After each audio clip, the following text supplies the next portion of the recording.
না চাচ্ছু আমারে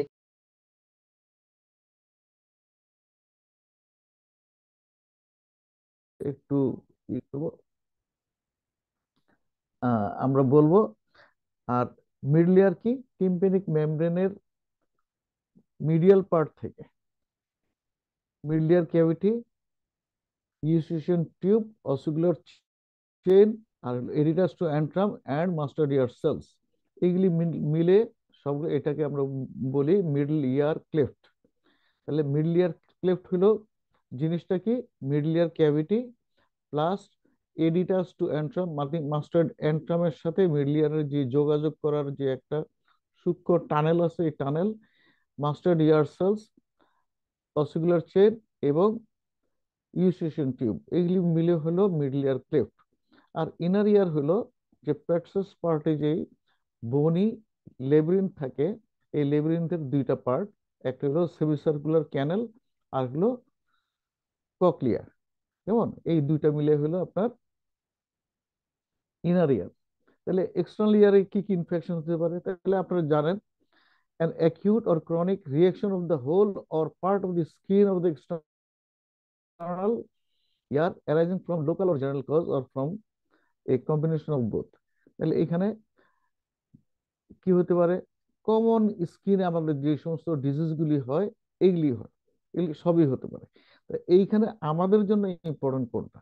আমাদের জন্য এখানে ইম্পর্টেন্ট জিনিস হলো অর্থাইটিস এক্সটার্না, ব্যাকটেরিয়াল হতে পারে, ভাইরাল হতে পারে, ফাঙ্গাল হতে পারে। কেমন? অ্যাকর্ডিং টু দিস আমরা এই রোগটা ডায়াগনোসিস করব। এবং এইখানে কি হতে পারে? সাথে মাথায় যদি খুশকি থাকে কারো, খুশকি, কানের কানের মধ্যেও তো লোম থাকে, আপনারা সবাই জানেন, এগুলিকে বলে ভিব্রিসি। এই ভিব্রিসি কানেল, কানের এক্সটার্নাল অডিটরি ক্যানেলের আউটার ওয়ান থার্ড এই পার্টে থাকে। সুতরাং এইখানে আপনার মাথার মধ্যে যে খুশকি হয়, এখানেও সেই খুশকি হতে পারে। তাহলে এই খুশকির জন্য এখানে ডার্মাটাইটিস হতে পারে। কেমন?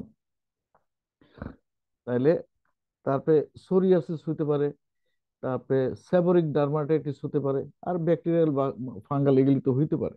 তো ফাঙ্গাসের মধ্যে ইম্পর্টেন্ট এখানে যে জিনিসটা হয়, in external auditory canal there is fungal infection, that is called otomycosis. এই অটোমাইকোসিসের জন্য আমাদের কি হতে পারে? ইউজুয়ালি এগুলি কাদের হয়? যারা ইমিউনোসাপ্রেসিভ, যাদের হলো ডায়াবেটিস আছে, যারা অহেতুক mal handling of the external auditory canal, মানে খামাকে অহেতুক কান খোঁচানো, কান পরিষ্কার করা, এগুলি যারা করে, তাদের কিন্তু ফাঙ্গাল ইনফেকশনটা হতে পারে। আর আমাদের দেশের যে climate, hot and humid climate, এগুলিতে ইউজুয়ালি ফাঙ্গাল ইনফেকশনটা হয়। তাহলে এইখানে clinical types external auditory canal, এইটা হলো জাস্ট একটু জেনে রাখা। হ্যাঁ, ফারাঙ্কোলোসিস হতে পারে, diffuse infective otitis externa, otomycosis যেটা আমরা ফাঙ্গাল ইনফেকশন বলি, এক্সিমা চামড়াতে হয়, এই কানের চামড়াতেও হতে পারে, সেবরিক অটাইটিস এক্সটার্না, গ্রানুলার মাইরিনজাইটিস, যেমন মাইরিনজাইটিস বুলোসা হেমোরেজিকা, এটা এক ধরনের ভাইরাল ইনফেকশন। কেমন? হারপিস লিশন, এটাও একটা ভাইরাল ইনফেকশন। কেমন? আর অটাইটিস এক্সটার্না মেলিগন্যান্স, এই মেলিগন্যান্স কথাটা আসছে এই জন্য, যারা severe auto immune compromised patients, this patients can get otitis externum malignans. এটা মেলিগন্যান্স বলার উদ্দেশ্য হলো এই, যে এটা বোন, কার্টিলেজ, পেরিকন্ড্রিয়াম এবং মিউকাস মেমব্রেন সব জায়গাগুলি ইনভলভ করে ফেলে। এত সিভিলে যাদের মানে বডির ইমিউনিটি বলতে গেলে নাই। যেমন যেমন ক্যান্সারের পেশেন্ট, তারপরে ইমিউনোসাপ্রেসিভ, যারা দীর্ঘদিন ধরে অর্গান ট্রান্সপ্ল্যান্ট করছে, তাদের অর্গান ট্রান্সপ্ল্যান্ট এখানে জানেন তো এই লাগে, ইমিউন কম্প্রোমাইজ করে দেওয়া লাগে, নাহলে ওইটা রিজেকশন হয়ে যাবে। কেমন? এই ধরনের patient, diabetes patient, malignant patient, কেমন, এদের অর্ডার এক্সটার্নাল মেলিগনেন্স হয়। ওই ক্ষেত্রে আমাদের কি করতে হবে? এই মেলিগনেন্সির মতো এটার আউটলুকটা দেখতে মেলিগনেন্সের মতো, এই জন্য এই কথাটা আসছে। কেমন? এখন ফারাঙ্কোলোসিস আর এর মধ্যে, ফারাঙ্কোলোসিস জিনিসটা কি? এটার সাথে আমাদের অনেক সময় আমরা বুঝতে পারি না ফারাঙ্কোলোসিসটা কেমন। এগুলো আপনার সবাই, staphylococcal infection of the hair follicle, কানের মধ্যে যে হেয়ার ফলিকল থাকে, তাহলে এই হেয়ার ফলিকল গুলি কোথায় থাকে? এগুলো এক্সটার্নাল অডিটরি ক্যানেলের আউটার ওয়ান থার্ডে থাকে। কেমন? এইখানে হেয়ার ফলিকল থাকে, আর বাকি ইনার টু থার্ডে ওইটা বনি পার্ট, ওইখানে বোনের উপরে স্কিনটা লাগানো। কেমন? ওইখানে কোনো কার্টিলেজ নাই, ওইখানে কোনো ভিব্রিস মানে কানের লোমগুলি নাই। কেমন? ওইখানে সিবাসাস গ্ল্যান্ড নাই, সেরুমাস গ্ল্যান্ড নাই। কেমন? তাহলে সুতরাং ওয়াক্সটা তৈরি হয় এক্সটার্নাল অডিটরি ক্যানেলের আউটার ওয়ান থার্ডে। ফারাঙ্কুলোসিস হবে হেয়ার ফলিকুলার ইনফেকশনের কারণে। সুতরাং ফারাঙ্কুলোসিস ডিপার পার্টে এখানে হয় না, আউটার পার্টই হয়। কেমন? তাহলে এখানে ফিচার কি হতে পারে? ইচিং হতে পারে, পেন হতে পারে, ট্রিজমাস মানে মুখ খুলতে ওদের প্রবলেম। কেন? কেন? এটা হলো তার সামনে, যে কানের সামনে এবং নিচে যে জয়েন্টটা থাকে, এটা কর্নাইলার প্রসেস অফ দা ম্যান্ডিবল। এই ম্যান্ডিবলটা হলো টিম্প্যানিক প্লেটের জাস্ট নিচে। আপনারা খেয়াল করেন, নিজের কান কান দেখে খেয়াল করতে পারেন, এই টিম্প্যানিক মেমব্রেনের জাস্ট নিচে এই জয়েন্টটা, যেমন টেম্পোরো ম্যান্ডিবুলার জয়েন্ট। তাহলে ফারাঙ্কোলোসিস হলে এই জয়েন্টটা, এই মুভমেন্টে প্রবলেম হয়। কেন কেন প্রবলেম হয়? কারণ এই ফারাঙ্কোলোসিসটা খুবই সিভিয়ারলি পেইনফুল হয়। পেইনের জন্য ওরা কি করে, এই মাসলটা মুখ ওপেন করতে ক্লোজ করতে এটা হেল্প করে। তাহলে এই মাসলটা ইনফ্লেমড হয়ে যায়, এবং এই জন্য মুখটা ওপেন করতে কষ্ট হয়। কেমন? ক্রিসমাস হবে এই জন্য, মানে মুখটা ওপেন করতে এটা difficulty in opening the mouth. কেমন? এটা হলো ট্রিজমাস। এইখানে যদি খুব বেশি সিভিয়ার, মানে এই ফারাঙ্কোলোসিসের জন্য ইউজুয়ালি ডেফনেস হয় না, but there may be deafness whenever the furuncle is occupying whole the external auditory canal। কেমন? আর এটা হলো এই ইনফেকশনটা পিছনে পিছনের দিকে মাস্টার্ড বোনের দিকে ছড়াইতে পারে।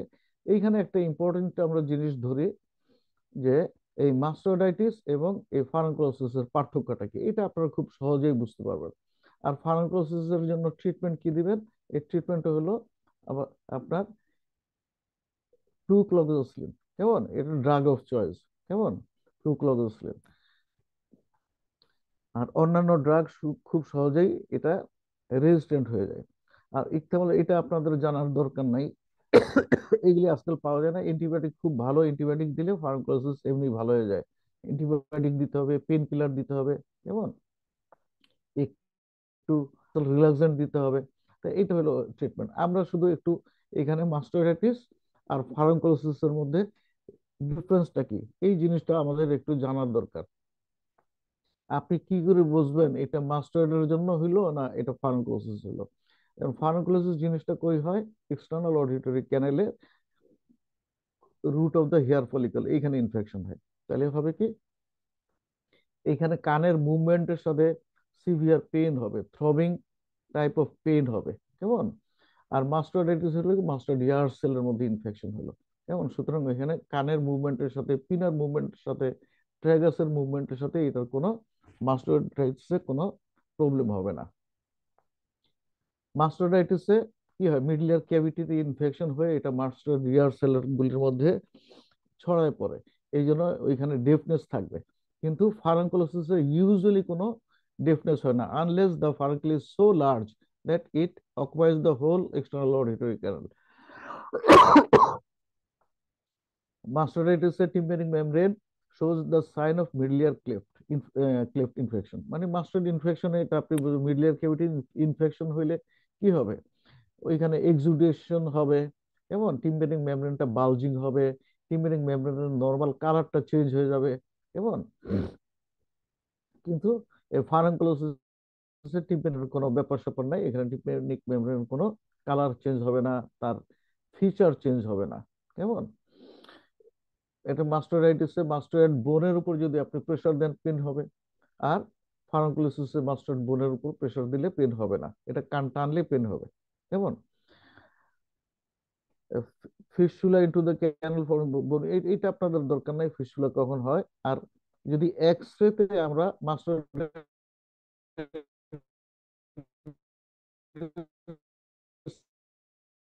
থাকলে মাস্টার্ড ইয়ার সেলগুলি ফার্মাকোলোসিস হবে না। আর ফার্মাকোলোসিসের চিকিৎসা হলো আপনার ড্রাগ অফ চয়েস হলো ফ্লুক্লোক্সিলিন, আর মাস্টার্ডাইটিস হলো অ্যান্টিবায়োটিক দিতে হবে, তারপর হলো নেজাল ডিকনস্ট্রাকশন দিতে হবে, সিস্টেমিক অ্যান্টিহিস্টামিন দিতে হবে। আর যদি এটা প্রোগ্রেস করতে থাকে অনেক সময় আমরা কর্টিক্যাল মাস্টার্ডেক্টমি করে দিই। ডিফিউজ অর্টাইটিস এক্সটার্না, এগুলি অনেক ধরনের অর্টাইটিস এক্সটার্না আছে, এগুলি আমাদের সবকিছু জানার দরকার নেই। বাট অর্টাইটিস এক্সটার্না দেখলে হলে আপনি বুঝতে পারবেন এটা টিম্প্যানিক মেমব্রেন, এক্সটার্নাল অডিটরি ক্যানেল, এটা পিনাতে হতে পারে, এক্সটার্নাল অডিটরি ক্যানেল হতে পারে, ডিপ পার্টে হতে পারে, এবং টিম্প্যানিক মেমব্রেনের আউটার সারফেসে হতে পারে। কেমন? ইনফিলট্রেটিভ অর্টাইটিস এক্সটার্না, এটা অনেক সময় কি করে নিচ পর্যন্ত এক্সটেনশন হয়ে যায়। কেমন? এই জন্য ইনফিলট্রেটিভ। অটোমাইক্রোসিস, এই জিনিসটা হলো ইম্পর্টেন্ট, একটু আমার মনে হয় সবার এটা জানা দরকার। এই অটোমাইক্রোসিস কি? অর্টাইটিস এক্সটার্নি ডিউ টু ফাঙ্গাল ইনফেকশন। হ্যাঁ, এই ফাঙ্গাসটা কি ধরনের দেখতে? এটা অনেক সময় ওয়েট নিউজ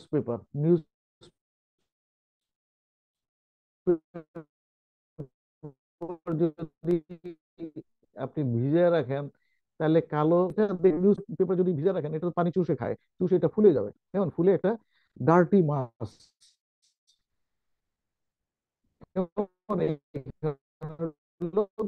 কিছু ব্ল্যাক এন্ড কিছু হোয়াইট স্পট থাকে। তো এই ধরনের একটু মেটেড, খালি চোখে বোঝা যায়, গ্লাস দিয়ে আপনি ভালো বুঝতে পারবেন। তো এটা কি দিয়ে হয়? অ্যাসপারজিলাস নাইগার, অ্যাসপারজিলাস ফিউমিগেটাস এবং ক্যান্ডিডা এলবিগেন্স, এগুলি দিয়ে হয়।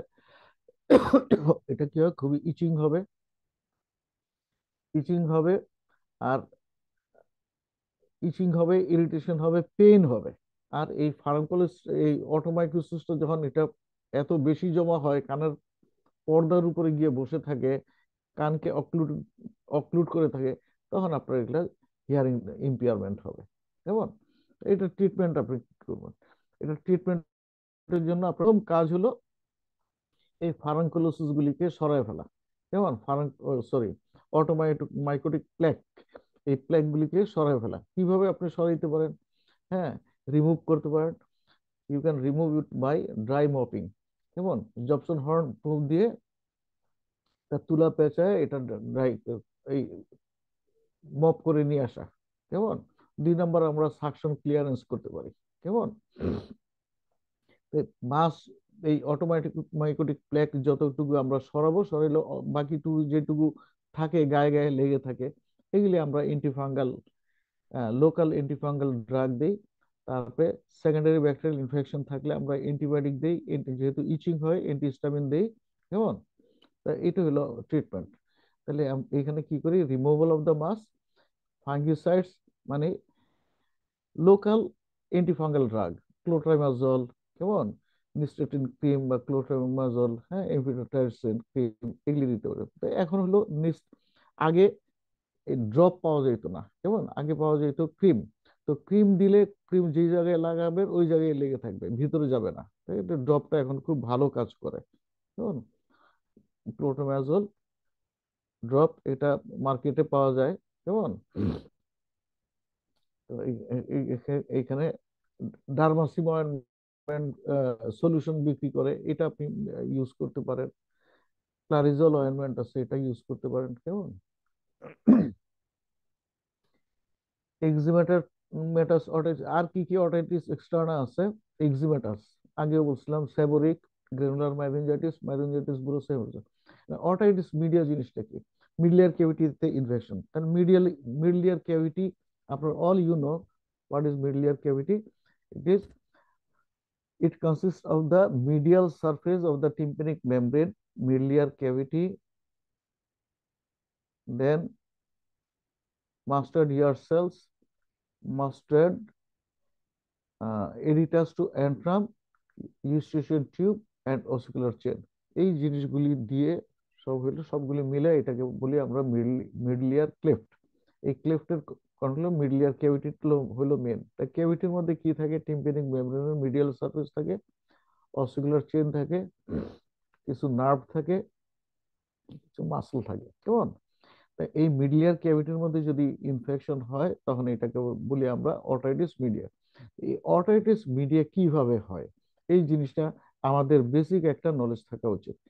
অটাইটিস মিডিয়া হবে কি, এটা কানের পর্দা যতক্ষণ ইনটেক্ট আছে ততক্ষণ বাইরে থেকে কোনো ইনফেকশন গিয়ে কানে অটাইটিস মিডিয়া করতে পারে না। কানের পর্দায় যদি ফুটা থাকে, তাইলে আপনি যদি ডার্টি ওয়াটারে গোসল করেন, যেই পুকুরে মানুষ এই ময়লা কাপড় চোপড় ধোয়, হাঁড়ি পাতিল ধোয়, মানুষ গোসল করে, পশু পাখির বৃষ্টির পানিতে পশু পাখির পায়খানা প্রস্রাব এখানে মিশে যায়, তো সেই পানি দিয়ে যদি কেউ গোসল করে এবং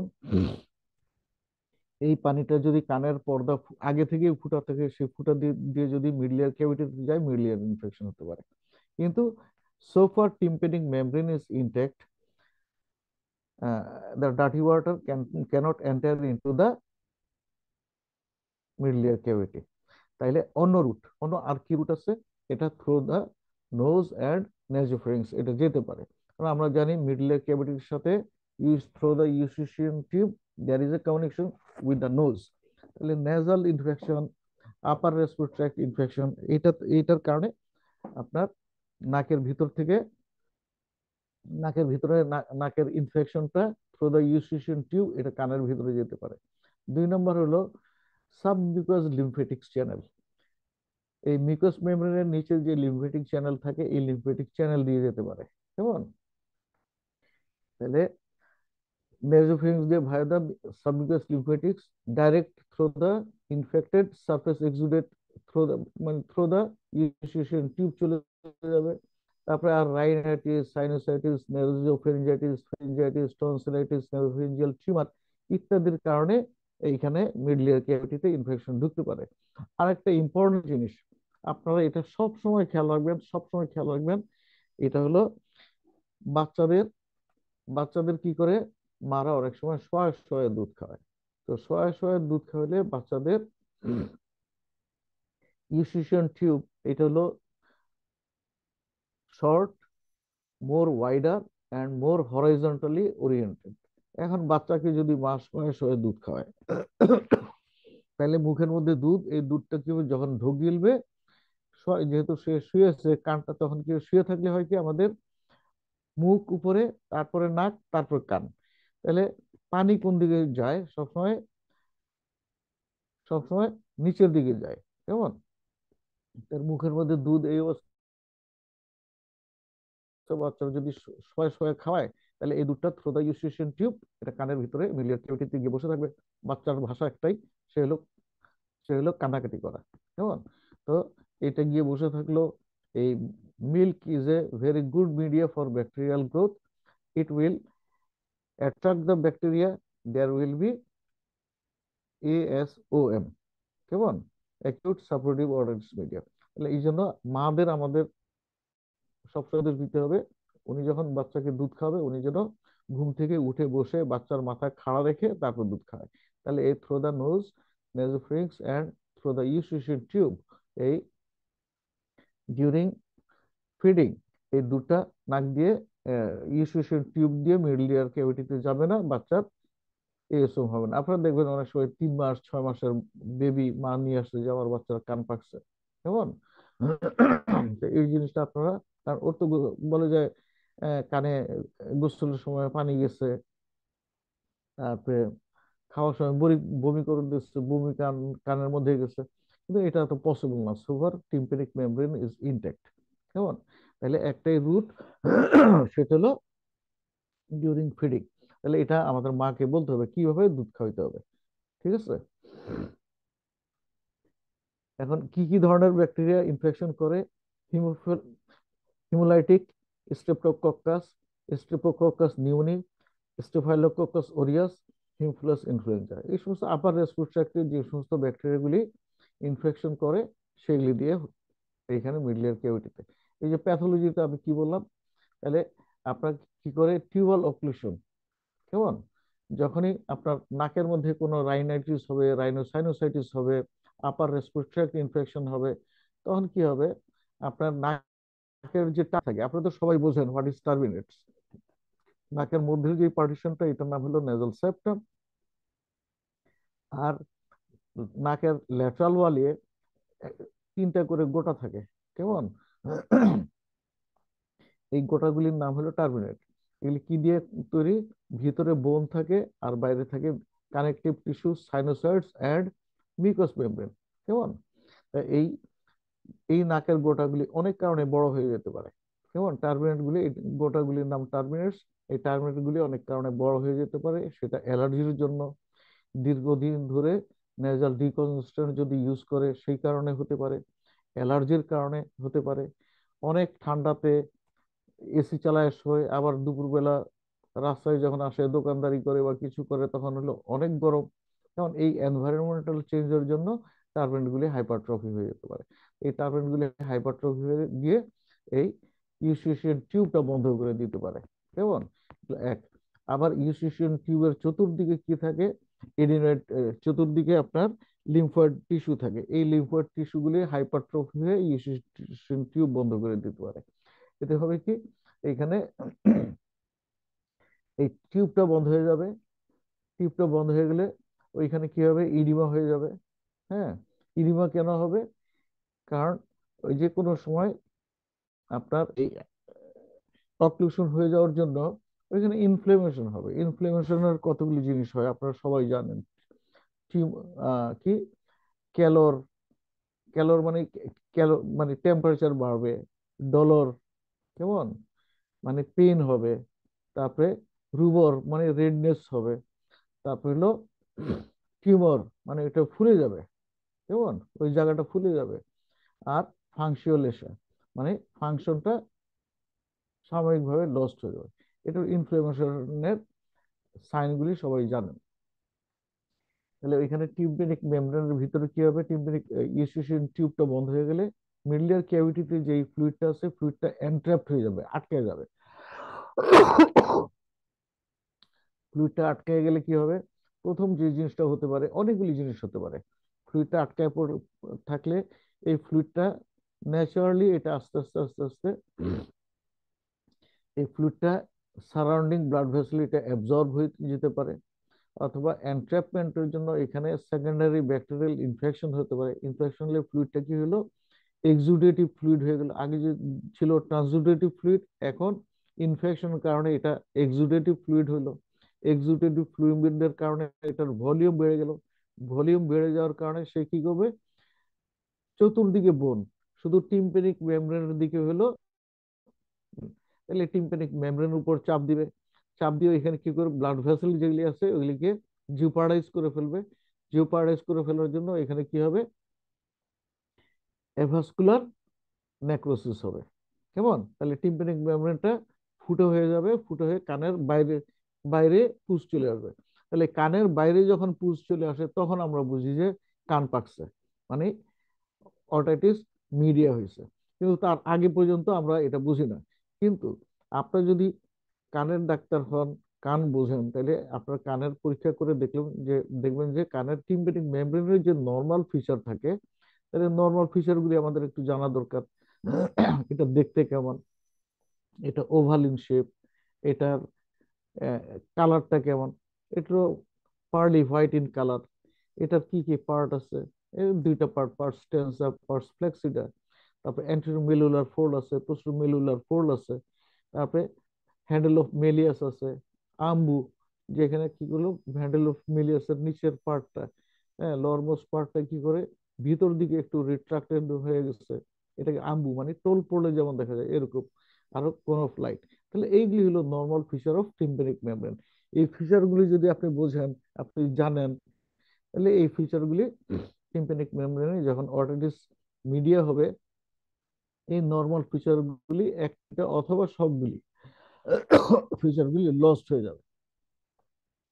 তাহলে প্রথম এটা সেরাস থাকে, তারপরে এটা মিউকোপোরিয়েন্ট হয়। এই মিউকোপোরিয়েন্ট এটা কি করে? টিম্প্যানিক মেমব্রেনের ভিতরে যে ফ্লুইডটা আছে এটার ভলিউম বেড়ে যাবে, এটা টিম্প্যানিক মেমব্রেনকে বাল্জ করে ফেলবে।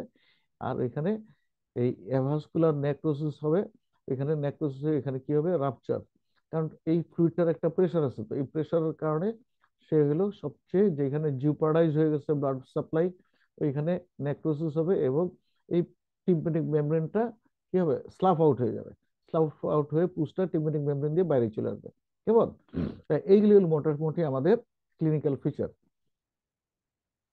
তাহলে এই যে ফেজ ওয়ান আমরা বলে একটু টিউবাল অক্লুশন হয়, এখানে একটু সামান্য ডেফনেস। প্রথম রুগী এটা কিভাবে বুঝবে? বলবে যে আমি কানটা ধাপা মেরে আছে। কেমন? নিজের কথা নিজের কানে বাড়ি খাচ্ছে। এটার নাম হলো অটোফোনি, নিজের কথা নিজের কানে শব্দ হয়। কেমন? অটোফোনি। এই জিনিসগুলো হয়। পরে কি হয়, টিম্প্যানিক মেমব্রেনটা আলটিমেটলি এই প্রেসারের কারণে, প্রেসার নেক্রোসিসের কারণে টিম্প্যানিক মেমব্রেনটা ফুটা হয়ে যায়। তখন এই ফুটা হওয়ার আগ পর্যন্ত আমি এটাকে বলবো অর্টাইটিস মিডিয়া, মিডিয়া বিফোর পারফরেশন। আর যদি পারফরেশন হয়ে যায়, তারপরে এটা হয়ে গেল অর্টাইটিস মিডিয়া আফটার পারফরেশন। কেমন? মানে প্রি পারফোরেটিভ আর পোস্ট পারফোরেটিভ। কেমন? টিম্প্যানিক মেমব্রেন পারফোরেশন হওয়ার আগে এটা প্রি পারফোরেটিভ, আর হলো পোস্ট পারফোরেটিভ হলো পারফোরেশন হয়ে যাওয়ার পরে। এখন কতদিন আমরা বলবো যে এটা এএসওএম? এএসওএম আমরা সাধারণত 21 ডেজ পর্যন্ত, কেমন, 3 সপ্তাহ পর্যন্ত আমরা পারফোরেশন হয়ে যাওয়ার পর হওয়া বা টিম্প্যানিক মেমব্রেনের মিডলার কেভিটিতে ইনফেকশন হওয়া পর্যন্ত আমরা বলি যে এটা অ্যাকিউট সাপোর্টিভ অর্টাইটিস মিডিয়া। এই 3 সপ্তাহ পর থেকে 3 মাস পর্যন্ত যদি এটা পারসিস্ট করে, তখন আমরা বলি এটা কি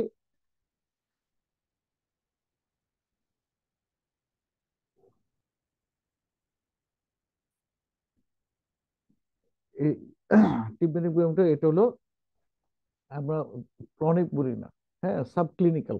কেমন? আর 3 মাস হয়ে গেলে পরে এটাকে আমরা বলি ক্রনিক সাপোর্টিভ অর্টাইটিস মিডিয়া। ঠিক আছে? তাহলে 3 সপ্তাহ পর্যন্ত আমরা বলি এটা অ্যাকিউট সাপোর্টিভ অর্টাইটিস মিডিয়া। কেমন? তারপরে হলো 3 মাস হয়ে গেলে তখন এটাকে আমরা বলি ক্রনিক সাপোর্টিভ অর্টাইটিস মিডিয়া। এখন ক্রনিক সাপোর্টিভ অর্টাইটিস মিডিয়া হয়ে গেল, কিন্তু সবসময় তো পুষ থাকবে না। কেমন? আপনি ট্রিটমেন্ট দিলেন, চিকিৎসা দিলেন, ভালো চিকিৎসা দিলেন। তাহলে ভালো চিকিৎসা আপনি কি দিলেন? যেমন পুষ যদি থাকে, পুষটা সাকশন ক্লিন করে নিয়ে আসেন। এখানে ইনফেকশন আছে, আপনি সিস্টেমিক অ্যান্টিবায়োটিক দিলেন। ব্যথার ব্যথা করলে ব্যথার ওষুধ দিলেন। সিস্টেমিক ডিকনজেশন দিলেন। আর মেন জিনিস, যেহেতু নাকের ইউস্টেশন টিউবটা বন্ধ হয়ে গেছে, এই টিউবটা খোলার জন্য আমি কি দিলাম? নেজাল ডিকনজেশন দিলাম। তাহলে ইউস্টেশন টিউবটা খুলবে। তাহলে এই ট্রিটমেন্ট দেওয়ার পর দেখা যাবে পুজটা নাই। কেমন? পুজ নাই, কিন্তু পারফরেশন রয়ে গেছে। এরকম অবস্থাকে আমরা বলবো যে ক্রনিক অর্টাইটিস মিডিয়া। পারফরেশন আছে, তাহলে ক্রনিক অর্টাইটিস, ক্রনিক সাপোর্টিভ অর্টাইটিস মিডিয়া কি? যখন দীর্ঘদিন হয়ে গেল, 3 মাসের বেশি হয়ে গেল, তখনও সামান্য সামান্য পুজ আসতেছে, কানটা ভিজা ভিজা থাকতেছে। কেমন? কি বলবো? ক্রনিক সাপোরেটিভ অর্টাইটিস মিডিয়া, কিন্তু পারফরেশন রয়ে গেছে। তাহলে পারফরেশন রয়ে গেছে, পুজ আর নাই, পুজ আসতেছে না, আপনার চিকিৎসা ভালো হয়ে গেছে, কিন্তু পারফরেশন রয়ে গেছে। তাহলে এটাকে আমরা বলবো ক্রনিক অর্টাইটিস মিডিয়া। তাহলে ক্রনিক সাপোরেটিভ অর্টাইটিস মিডিয়ার ফিচার কি কি থাকবে? 1 নম্বর হলো পেশেন্টের ডিসচার্জ থাকবে। 2 নম্বর হলো পেশেন্টের পারফরেশন থাকবে। 3 নম্বর হলো পেশেন্টের ডেফনেস থাকবে। তাহলে ডিসচার্জ, ডেফনেস অ্যান্ড পারফরেশন, এই 3টা কন্টেন্ট যখন থাকবে, তখন এটাকে বলবো আমরা ক্রনিক সাপোরেটিভ অর্টাইটিস মিডিয়া। কিন্তু আপনার চিকিৎসায় পেশেন্ট কানে আর ডিসচার্জ নাই, কান থেকে আর পুজ আসে না, কিন্তু পারফেকশন রয়ে গেছে। আর পারফেকশন থাকা মানে সাথে ডেফনেস থাকবে। তাহলে deafness and perforation, deafness and perforation but no discharge, ear is dry, এই ক্ষেত্রে আমরা কি বলবো? Chronic otitis media. এই সবার কাছে কি ক্লিয়ার? আপনারা রেসপন্স করতে পারেন, আনমিউট করে রেসপন্স করতে পারেন। হ্যালো? জি স্যার, জি স্যার। যদি আপনারা ক্লিয়ার না হন, তাহলে তো আমার এই পড়ায় লাভ নেই, বকবক করে তো লাভ নাই। যদি আপনারা না বুঝলেন, এটা রিয়েলাইজ না করেন, কারণ আপনারা কিন্তু অনেক জ্ঞানী গুণী ডাক্তার, অনেক, অনেকে অনেক প্রতিষ্ঠিত ডাক্তার, আপনারা নিশ্চয়ই এগুলি বোঝেন। কেমন? কিন্তু এটা হলো আপনাদের পুরানো জ্ঞানকে একটু একটু রিক্যাপিচুলেশন করা। যেমন এই নলেজ কিন্তু আপনাদের সবারই আছে, এটা জাস্ট আমরা একটু রিক্যাপিচুলেট করছি। কেমন? তাহলে আপনাদের যদি কোনো একটু ইয়া হয়, এটা না বুঝেন আমাকে প্লিজ বললেন, হ্যাঁ? ঠিক আছে, স্যার এটুকু একটা ক্লিয়ার? একটা একটা জিনিস স্যার একটু জানতে হ্যাঁ, চাচ্ছিলাম স্যার, এই হ্যাঁ, যে স্যার প্লিজ। যেটা বলছিলেন যে 3 উইকস পর্যন্ত হলো অ্যাকিউট সাপুরেটিভ অটিটিস মিডিয়া, হ্যাঁ, আর 3 মাসের বেশি হইলে ক্রনিক সাপুরেটিভ অটিটিস মিডিয়া। স্যার এই 3 উইকস না, টু 3 মান্থস এটার হ্যাঁ, মাঝামাঝি সময়টাকে আমরা কি হ্যাঁ, বলবো স্যার? এই সময়টাকে আমরা বলি সাব ক্লিনিক্যাল। এটার আরেকটা সুন্দর টার্ম আছে, আমি আমার এই মুহূর্তে মনে আসতেছে না, কিন্তু এটা হলো এই 3 উইকস টু 3 মান্থস, এটার মধ্যে একটা জি কিন্তু ই স্যার। আছে। হ্যাঁ, এটা অনেক সময় আমরা বলি সাব ক্লিনিক্যাল। হ্যাঁ, আচ্ছা। আর 3 মান্থসের পরে আমরা বলবো এটা ক্রনিক। ক্রনিক অটাইটিস মিডিয়া কখন বলবো? যখন নাকি ডিসচার্জ নাই, কিন্তু পারফিউশন আছে, ডেফনেস আছে, Yes. আর সিক্রেশন আছে, ডেফনেস আছে, আর পারফিউশন আছে, তাহলে এটা সাপুরেশন আছে। তো ক্রনিক সাপুরেটিভ অটাইটিস মিডিয়া। ঠিক আছে? Yes. আর এই 3 সপ্তাহ থেকে 3 মাস, এটার টার্মটা আমার একটু খুব সুন্দর একটা টার্ম আছে, আমার এই মুহূর্তে আমি সরি যে আমার মনে আসতেছে না এটা। ঠিক আছে, এখন আসেন যে এই যে অটাইটিস মিডিয়া, এই অটাইটিস মিডিয়া কয় ধরনের হতে পারে? সবাই আমরা জানি 2 ধরনের হতে পারে। কেমন? একটা হলো এই যে ক্রনিক সাপোর্টিভ অটাইটিস মিডিয়া, একটা হলো এটিকো অ্যান্ট্রাল ভ্যারাইটি হতে পারে, আর একটা হলো টিউবোটিম্পানিক, মানে একটা সেফ ভ্যারাইটি আর একটা আনসেফ ভ্যারাইটি। ঠিক আছে, সেফ ভ্যারাইটিটা কি? যদি কানের পর্দার নিচের অংশটা, এটাকে বলি আমরা পার্স টেন্সা, আর উপরের অংশটা হলো পার্স ফ্লেক্সিডা। কেন পার্স ফ্লেক্সিডাতে মানে তিনটা, মানে পার্স টেন্সাতে 3টা লেয়ার, বাইরের দিকে থাকে স্কিন, মধ্যে থাকে হলো ফাইব্রাস টিস্যু, আর ইনার সারফেসটা থাকে হলো মিউকাস মেমব্রেন। 3টা লেয়ার থাকে এটা, outer skin or cuticular layer, middle fibrous layer, and inner mucous layer. তাহলে পার্স, এটা হলো পার্স টেন্সা। আর পার্স ফ্লেক্সিডাতেও এই 3টা লেয়ারই থাকে, আউটার স্কিন, মিডল ফাইব্রাস, আর হলো ইনার মিউকাস। এখন এই দুটার মধ্যে পার্থক্য কি? এই দুটার মধ্যে পার্থক্য এটা যে এইখানে মিডল ফাইব্রাস লেয়ারটা যেরকম প্রমিনেন্ট, যত বেশি টিস্যু থাকে, উপরের পার্স ফ্ল্যাক্সিডা যেটা, ওইখানে এই মিডল লেয়ারটা থাকে বাট ডেফিসিয়েন্ট, নট অ্যাবসেন্ট। আমার কথা কি ক্লিয়ার?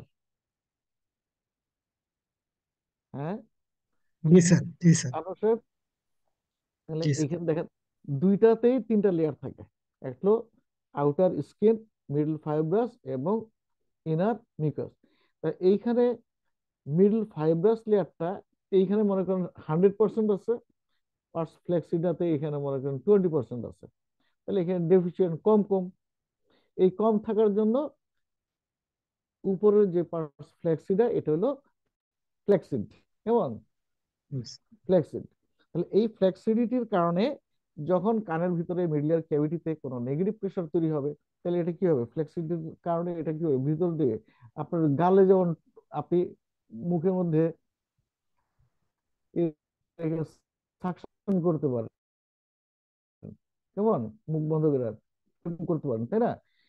ঠিক পার্স ফ্লেক্সিডারতে এই জিনিসটা হয়। এই জিনিসটা হয়ে বাইরে, বাইরে কি করে, যে কোলিস্টোটোমা জমা হয়ে এটা ওই এটিকোয়েন্ট্রাল ভ্যারাইটি, কেমন, এটা হতে পারে। হ্যাঁ, কোলেস্টোটোমা গ্র্যানুল এখানে জমা হতে পারে। তাহলে এই যে পার্স ফ্লেক্সিডা, এটা ডেঞ্জারাস কেন? কারণ এই জায়গাটার উপরে হলো জাস্ট পাতলা একটা হাডি দিয়ে, যেমন টিম্পানিক, এটা দিয়ে একটা বোন দিয়ে এটা ব্রেন থেকে সেপারেটেড। তাহলে এইখানে কোনো ইনফেকশন যদি হয় পার্স ফ্লেক্সিডাতে, তাহলে এটার ইনফেকশনটা ইজিলি ইন্টারক্রেনিয়াল কমপ্লিকেশন হতে পারে। কেমন? তাহলে দেখেন, তাহলে এই যে এটিকোয়েন্ট্রাল ভ্যারাইটি আর টিউবোটিম্পানিক ভ্যারাইটি, এই দুইটা ভ্যারাইটির মধ্যে পার্থক্য আছে। কি? এক নম্বর হলো এটিকোয়েন্ট্রাল ভ্যারাইটিটা কোথায় হয়? এটা পার্স ফ্লেক্সিডাতে হবে। আর মিডলিয়ার কে ইয়াতে, সেভ ভ্যারাইটিতে বা টিউবোটিম্পানিক ভ্যারাইটিতে এটা হলো পার্স পার্স টেন্সাতে হবে।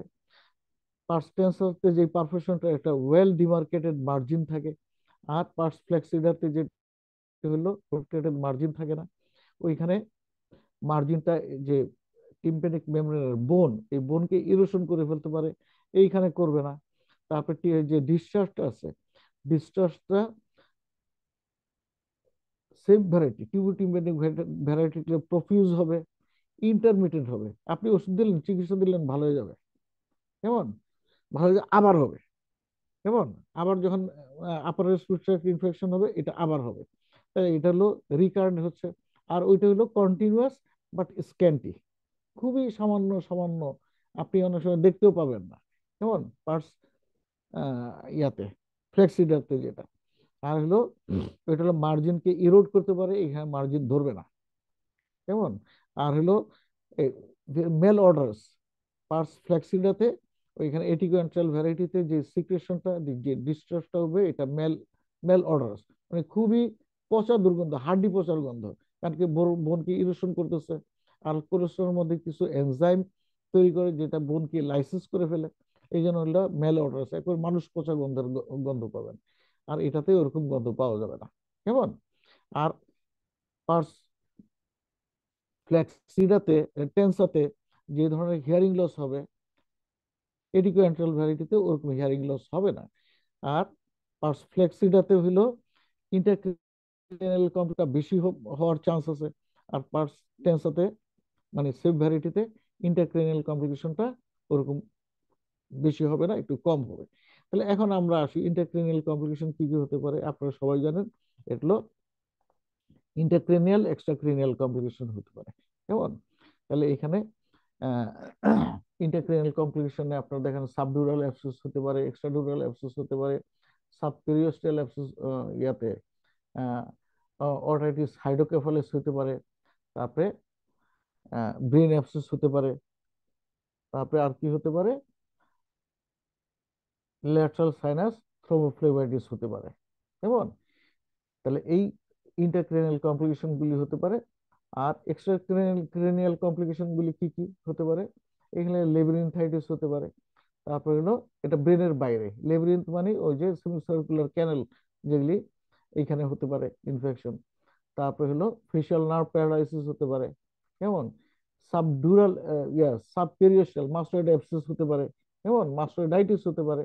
তাহলে এইগুলি হলো এক্সট্রা ক্রেনিয়াল কমপ্লিকেশন, কেমন। ফেশিয়াল নার্ভ প্যারালাইসিস এখানে খুব ইম্পর্টেন্ট। তো ফেশিয়াল নার্ভ কি ইন্টারক্রেনিয়াল কমপ্লিকেশনের মধ্যে পড়বে না এক্সট্রা ক্রেনিয়াল কমপ্লিকেশনের মধ্যে পড়বে? তাহলে এই ফেশিয়াল নার্ভটা দেখে আপনারা বুঝতে পারবেন। তো ফেশিয়াল নার্ভ হলো এক্সট্রা ক্রেনিয়াল কমপ্লিকেশনের মধ্যে, কেমন। তাহলে মোটামুটি মিডল ইয়ার বুঝতে পারছেন? হ্যাঁ, এটা ক্লিয়ার? জি স্যার। আচ্ছা। আর ইনার ইয়ার মধ্যে কি ধরনের ইনফেকশন ইউজুয়ালি হয়?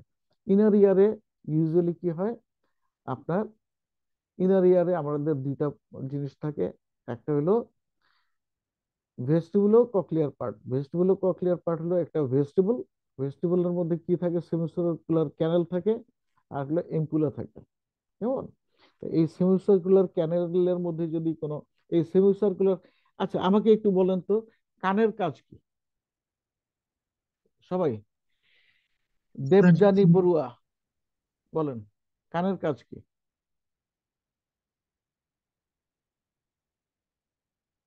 হ্যাঁ, কানের এ, এ, কি দেবযানী বড়ুয়া আছেন? তারপরে খন্দকার ইসমত জাহান, কি রুশমি, উনি আছেন? ওরা মনে হয় জয়েন করে নাই।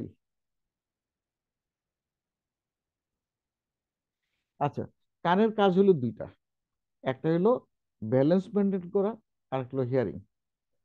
তাহলে এই যে সেমিসার্কুলার ক্যানেলগুলি আছে, এর মেন কাজ ব্যালেন্স মেনটেন করা। কি কি ব্যালেন্স করে? বডির পুরো বডির ব্যালেন্স মেনটেন করে, হেড মুভমেন্টের ব্যালেন্স করে, বডি পোস্চারের ইয়া করে। আপনি যে যে বালির উপর দিয়ে হাঁটতে পারেন, তারপরে হলো ফোমের উপর দিয়ে হাঁটতে পারেন, গাছে চড়তে পারেন, গাছ থেকে লাফ দিয়ে নামতে পারেন, তারপরে মাটির নিচে গর্ত করে ওইখানে লাফ দিয়ে পড়তে পারেন। তারপরে হলো দুইটা চোখ দিয়ে একটা জিনিস আপনি দেখেন, কেমন, এই চোখের কন্ট্রোল, এইগুলি সব হলো কানের কাজ। আরেকটা কানের ইম্পর্টেন্ট কাজ কি হলো, কানে আমরা যে শুনি। ঠিক আছে, ক্লিয়ার? হ্যাঁ, আনোয়ার সাহেব? জি স্যার ক্লিয়ার। হ্যাঁ, তাহলে কানের কি কাজ? কানের স্যার দুইটা ইম্পর্টেন্ট কাজ। হ্যাঁ দুইটা বলেন। ইম্পর্টেন্ট। হ্যাঁ, স্যার তো একটা হলো শোনা, হিয়ারিং, আর একটা হলো ব্যালেন্স। ব্যালেন্স, হ্যাঁ রাইট, একটু ব্যালেন্স হলো ভেরি ইম্পর্টেন্ট জিনিস। এই ব্যালেন্স যদি আপনি ঠিক রাখতে না পারেন, হ্যাঁ, তাহলে কি হবে? আপনার মাথা ঘুরাবে, বমি হবে, যেমন নিশ্চয়ই হবে। হ্যাঁ, তাহলে এই যে দেখেন, কান দিয়ে আমরা, কানের কারণে আমরা দুইটা চোখ দিয়ে একটা জিনিস দেখি। তারপরে দুইটা চোখ দেখেন, কান, চোখ যদি ডান দিকে আপনি করেন, মুভমেন্ট করেন, তাহলে বাম চোখটা কি করবে?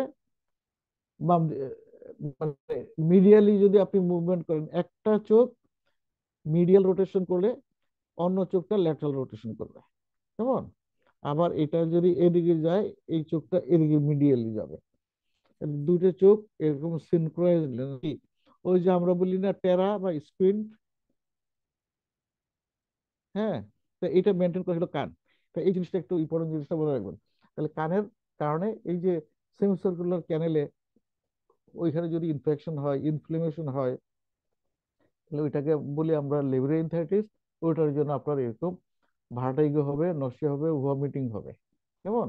মাথা তুলেই দাঁড়াইতে পারবে না, কেমন? তো এই জিনিসটা একটু আমাদের মাথার মধ্যে রাখা দরকার।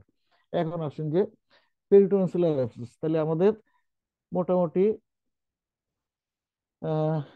এক্সটার্নাল ইয়ার সম্বন্ধে বললাম, মিডল ইয়ার, ইনার ইয়ারে আপনার ইউজুয়ালি আপনার দুইটা জিনিস, এটা ভাইরাল ইনফেকশনটা হয় বেশি, আর ট্রমেটিক কন্ডিশনটা বেশি হয়। কেন? ভাইরাল ইনফেকশনের জন্য লেবরিনথাইটিস হতে পারে, তার জন্য আমাদের ভার্টিগো এগুলি এগুলি হবে।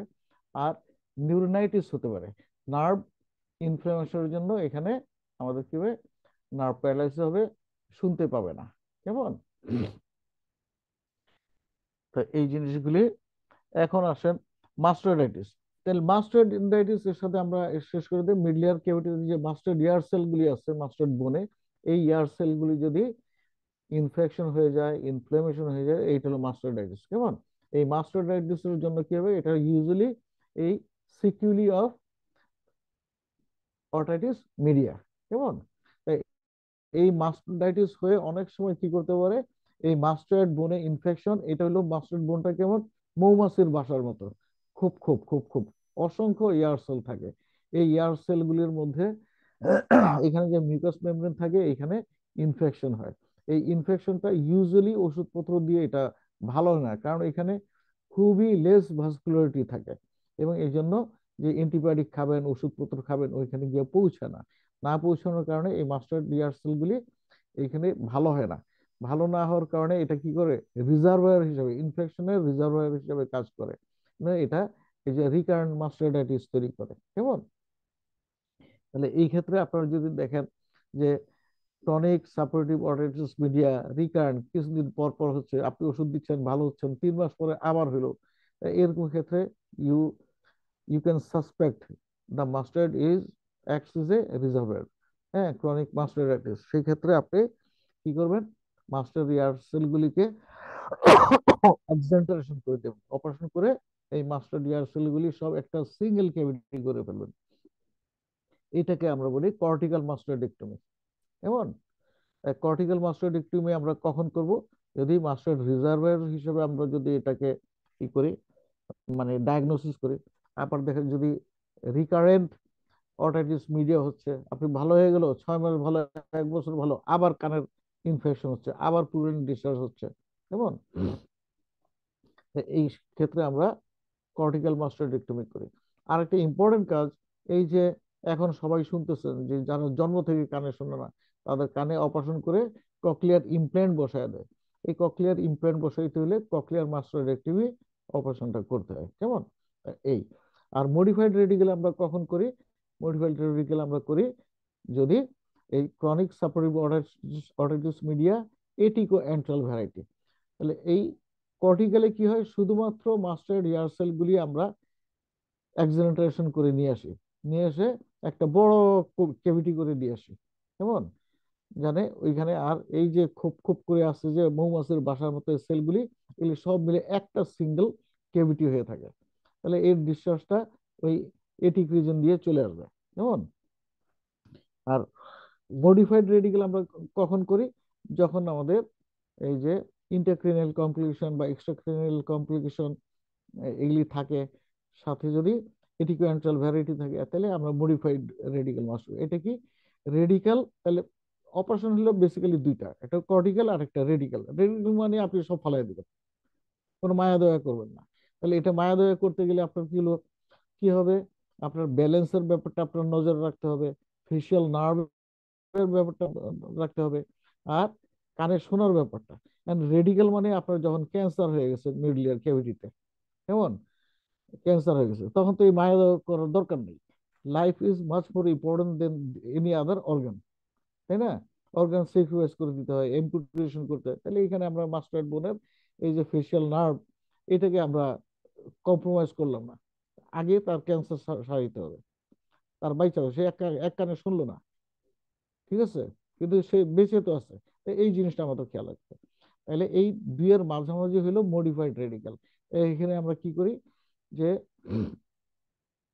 এই মিডলের ক্যাভিটিতে, মাস্টার্ড ক্যাভিটি, এখানে সিঙ্গেল একটা ক্যাভিটি করে, এই সিঙ্গেল ক্যাভিটির কোনো ডিসচার্জ যদি থাকে, এটা যেন এক্সটার্নাল অডিটরি ক্যানেল দিয়ে আমরা যেন এটা পরিষ্কার করতে পারি। এই মিডলের ক্যাভিটি যেটা করলাম, মাস্টার্ড ক্যাভিটি যেটা করলাম, এই ক্যাভিটি যেন আমরা বাইরে দিয়ে এটা পরিষ্কার করে দিতে পারি, সাফ করে দিতে পারি, আপনার সাকশন করে দিতে পারি, কেমন।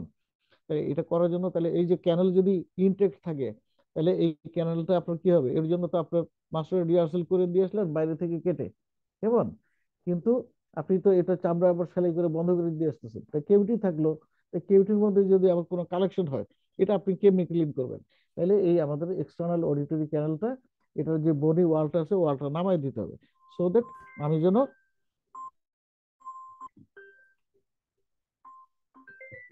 এক সেকেন্ড প্লিজ, হ্যালো, আমি ক্লাস নিচ্ছি। আচ্ছা, আচ্ছা, আমি খুলে দিই, এক সেকেন্ড প্লিজ।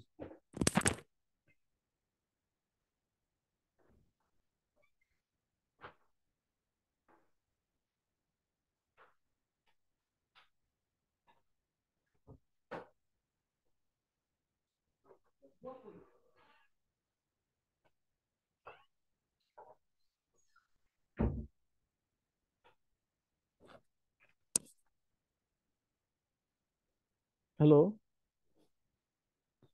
হ্যালো, শুনতে পাচ্ছেন সবাই? জি স্যার, শোনা যাচ্ছে স্যার। আচ্ছা, thank you, sorry for the interrupt. আচ্ছা, তাহলে এই, তাহলে মাস্টার্ডেক্টমি, হ্যাঁ, মাস্টার্ডেক্টমি আমরা কর্টিক্যাল করতে পারি। মডিফাইড রেডি কর্টিক্যাল কখন করব, যখন নাকি আমরা এই মাস্টার্ড ইয়ার মাস্টার্ড ইয়ার সেলগুলি রিজার্ভার হিসেবে কাজ করে, কেমন।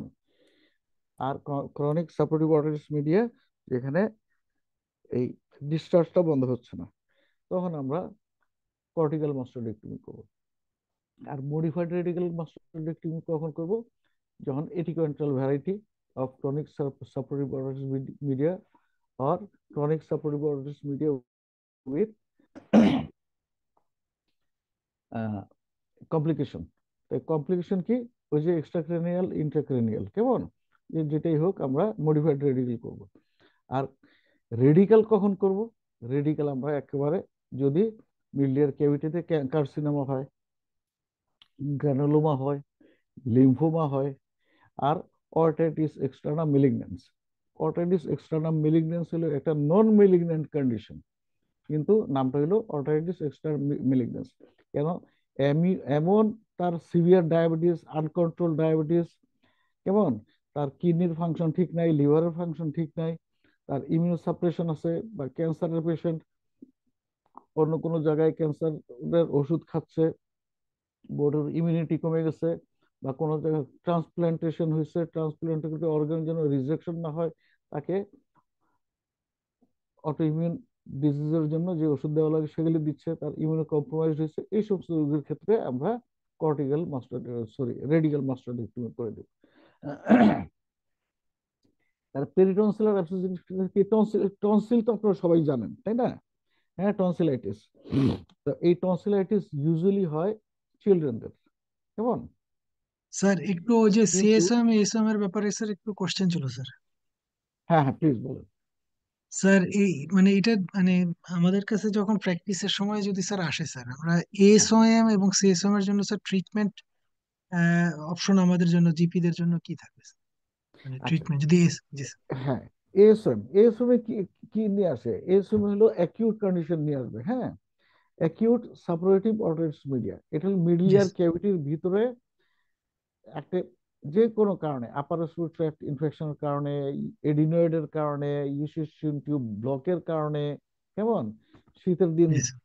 ঠান্ডা লাগছে তার জন্য, যে কোনো কারণে আপার রেসপিরেটরি ট্র্যাক্ট ইনফেকশনে ইউসিসিয়ান টিউব বন্ধ হয়ে গেল, বন্ধ হয়ে মিডল ইয়ার ক্যাভিটিতে ফ্লুইড জমে গেল।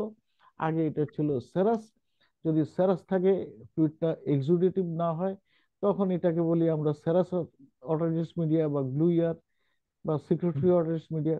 এটা যখন যখন ইনফেকশন হয়ে গেল, তখন এটা কি হলো, ভলিউম বাড়লো, এটা সিমটম তৈরি করবে। আগে সেরাসে কিন্তু কোনো সিমটম তেমন একটা হবে না, শুধু অটোফনি হবে, কানটা ভার ভার লাগবে। কিন্তু এখানে হবে ইনফেকশনের কারণে এখানে কি হবে, পেইন হবে, কেমন, টিম্প্যানিক মেমব্রেনটা কনজেস্টেড থাকবে, হ্যাঁ, পেইন থাকবে, কনজেশন থাকবে। তারপরে হলো আহ কানে অনেকখানি কম শুনবে এবং কানের পর্দা পারফেকশন হয়ে যেতে পারে। তাহলে এইগুলো এএসওএম এর ফিচার। তাহলে এএসওএম এ আপনার কি করতে হবে? আপনি প্রথম হলো সিমটোমেটিক রিলিফ পেশেন্টকে দিয়ে দেবেন, পেইন থাকলে পেইন কমাইতে হবে, আপনি অ্যানালজেসিক্স দিবেন, তার সাথে মাসেল রিল্যাক্সেন্ট দিতে পারেন বা অ্যান্টিহিস্টামিন দিবেন। আর অ্যান্টিবায়োটিক তো অবশ্যই দিতে হবে, ঠিক আছে।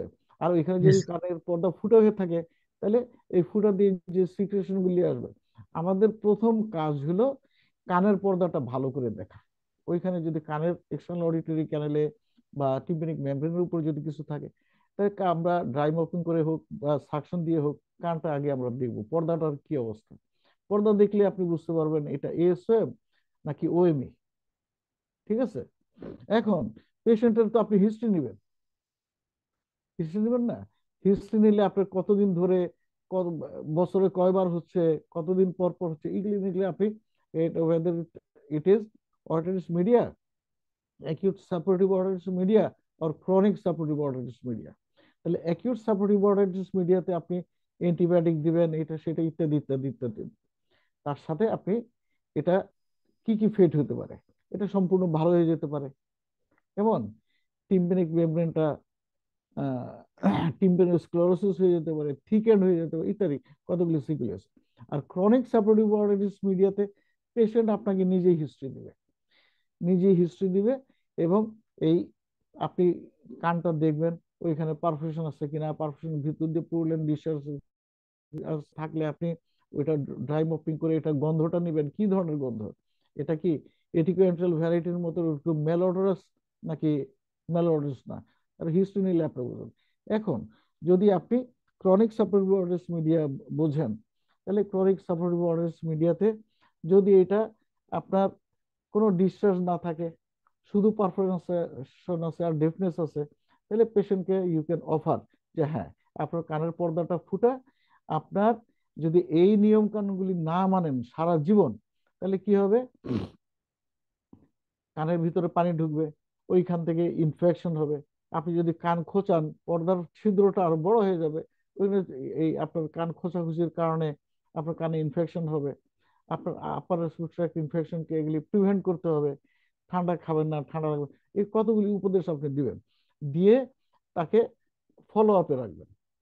যেমন তার যদি অ্যালার্জি থাকে, লং টার্ম আপনি অ্যান্টিহিস্টামিন দিতে পারেন। তাহলে এই যে আমাদের হলো counselling is very very important, counselling. এবং 2 নম্বর হলো পেশেন্টের কিছু নিয়ম কানুন মানতে হবে, এই নিয়ম কানুনগুলি আপনি দিবেন এবং ফলো আপে রাখবেন।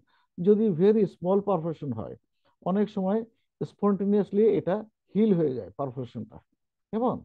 তাহলে এই ক্ষেত্রে বুঝতে পেশেন্টকে আপনি ফলো আপে রাখবেন।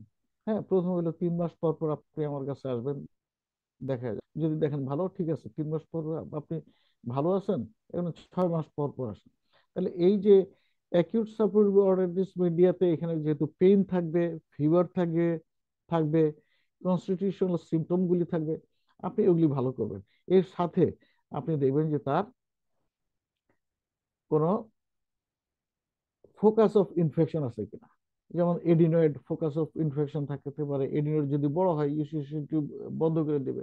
অ্যালার্জিক রাইনাইটিস যদি থাকে, তাহলে এই সিমটম গুলিও কিন্তু আপনার সাথে সাথে উপদেশ দিতে হবে, যেগুলি আপনার এই করতে হবে।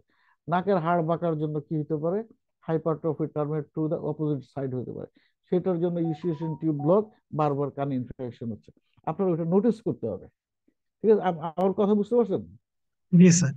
হ্যাঁ? স্যার এইখানে আচ্ছা, কি স্যার যদি পারফোরেশন থাকে স্যার, ইয়ার ড্রপ দেওয়া বা অ্যান্টিবায়োটিক কোনো ড্রপের কোনো? আপনি ইয়ার ড্রপ কখন দিবেন? জি স্যার। যদি কানে ডিসচার্জ থাকে, কেমন, জি স্যার। ডিসচার্জ জি স্যার। থাকে, আপনি দুইটা কারণে ইয়ার ড্রপ দিতে পারেন। একটা কারণ হলো কানে অ্যাকিউট ইনফেকশন, আপনি সিস্টেমিক অ্যান্টিবায়োটিক দিচ্ছেন, তার সাথে আপনি লোকাল অ্যান্টিবায়োটিক দেন, জি স্যার। অ্যান্টিবায়োটিক ড্রপ দেন, তাহলে এটা লোকালি কাজ করবে। দুই নাম্বার, অ্যান্টিবায়োটিক দেওয়ার পরে আপনি কানের পর্দার উপরে ট্র্যাগাস উপরে এভাবে চাপেন, তাহলে কি হবে, এই অ্যান্টিবায়োটিকটা ঠেলে পুষ সহ থ্রু দ্য ইউসিশন টিউব একটা নেল বের করে নিয়ে আসবে। কেমন? তাহলে যখন জি স্যার। আপনার ডিসচার্জ থাকবে, তখন আপনি এটা অ্যান্টিবায়োটিক ড্রপ দিতে পারেন। কিন্তু এএসওএম, প্রি পারফোরেটিভ স্টেজ, পারফোরেশন হয় নাই, এইখানে আপনি কেন কানের ড্রপ দিবেন? এই ড্রপটা কই যাবে? ড্রপ দেওয়ার আপনার উদ্দেশ্য কি? তাহলে এইটা আপনারা একটু প্লিজ, এটা ডোন্ট জি টেক স্যার। It otherwise. আপনার নিজের উদ্দেশ্যটা আপনি বুঝতে হবে। আপনি কানের ড্রপটা কেন দিচ্ছেন, বা আপনি নাকের ড্রপটা কেন দিচ্ছেন? কারণ আমরা জি স্যার। বলি যে আমি দেখি অনেক বড় বড় ডাক্তার, হ্যাঁ, নাকের ড্রপ দিচ্ছে, এক ফোঁটা করে দুই নাকে দিনে তিনবার, এক ফোঁটা করে নাকে দিতে। আপনার এই নাকের ড্রপ দেওয়ার উদ্দেশ্য কি? আমাদের নাকের ড্রপ দেওয়ার উদ্দেশ্যটা কি?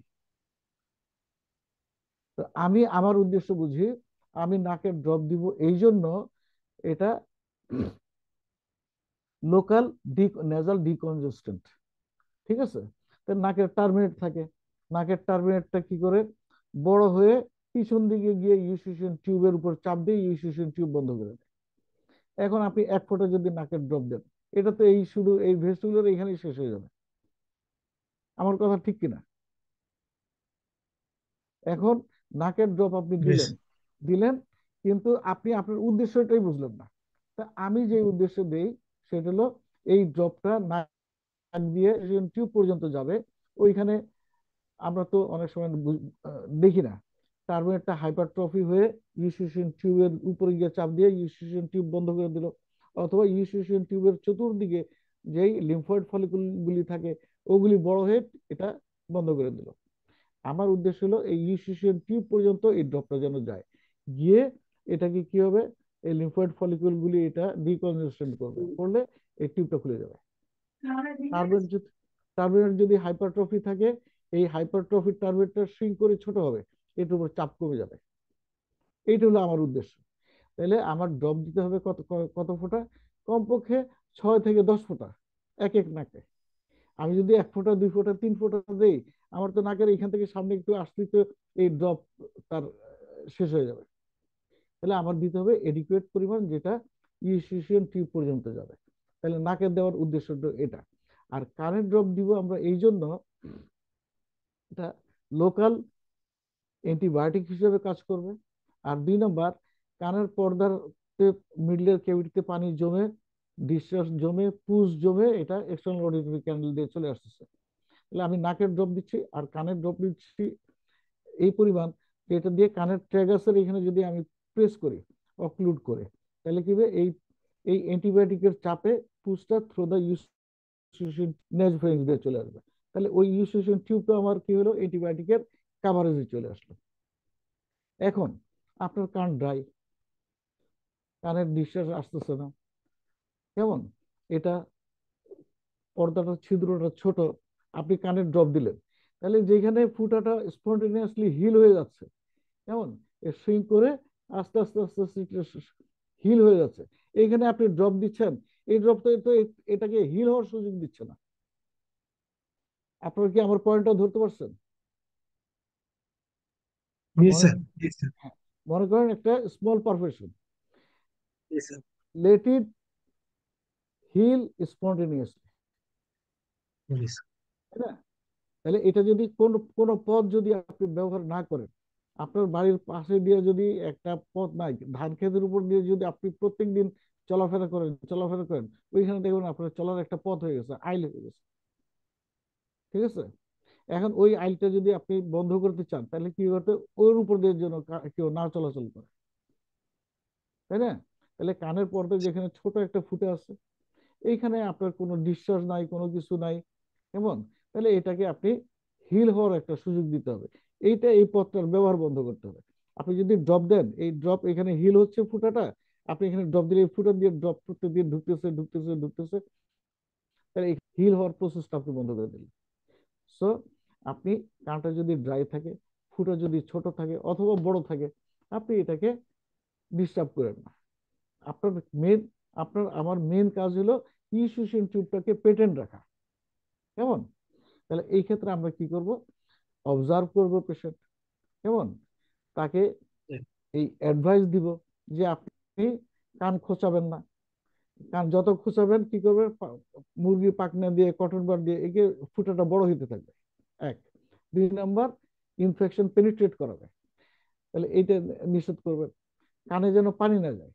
আমরা যে পুকুরে গুয়ের কাঁথা মাথা ধোয়, ময়লা কাপড় চোপড় ধোয়, কেবল পুকুর পাড়ে অনেকে গোসল করে, সেগুলির মানে পায়খানা পেশাব করে, সেগুলি পুকুরের পানিতে চলে আসে।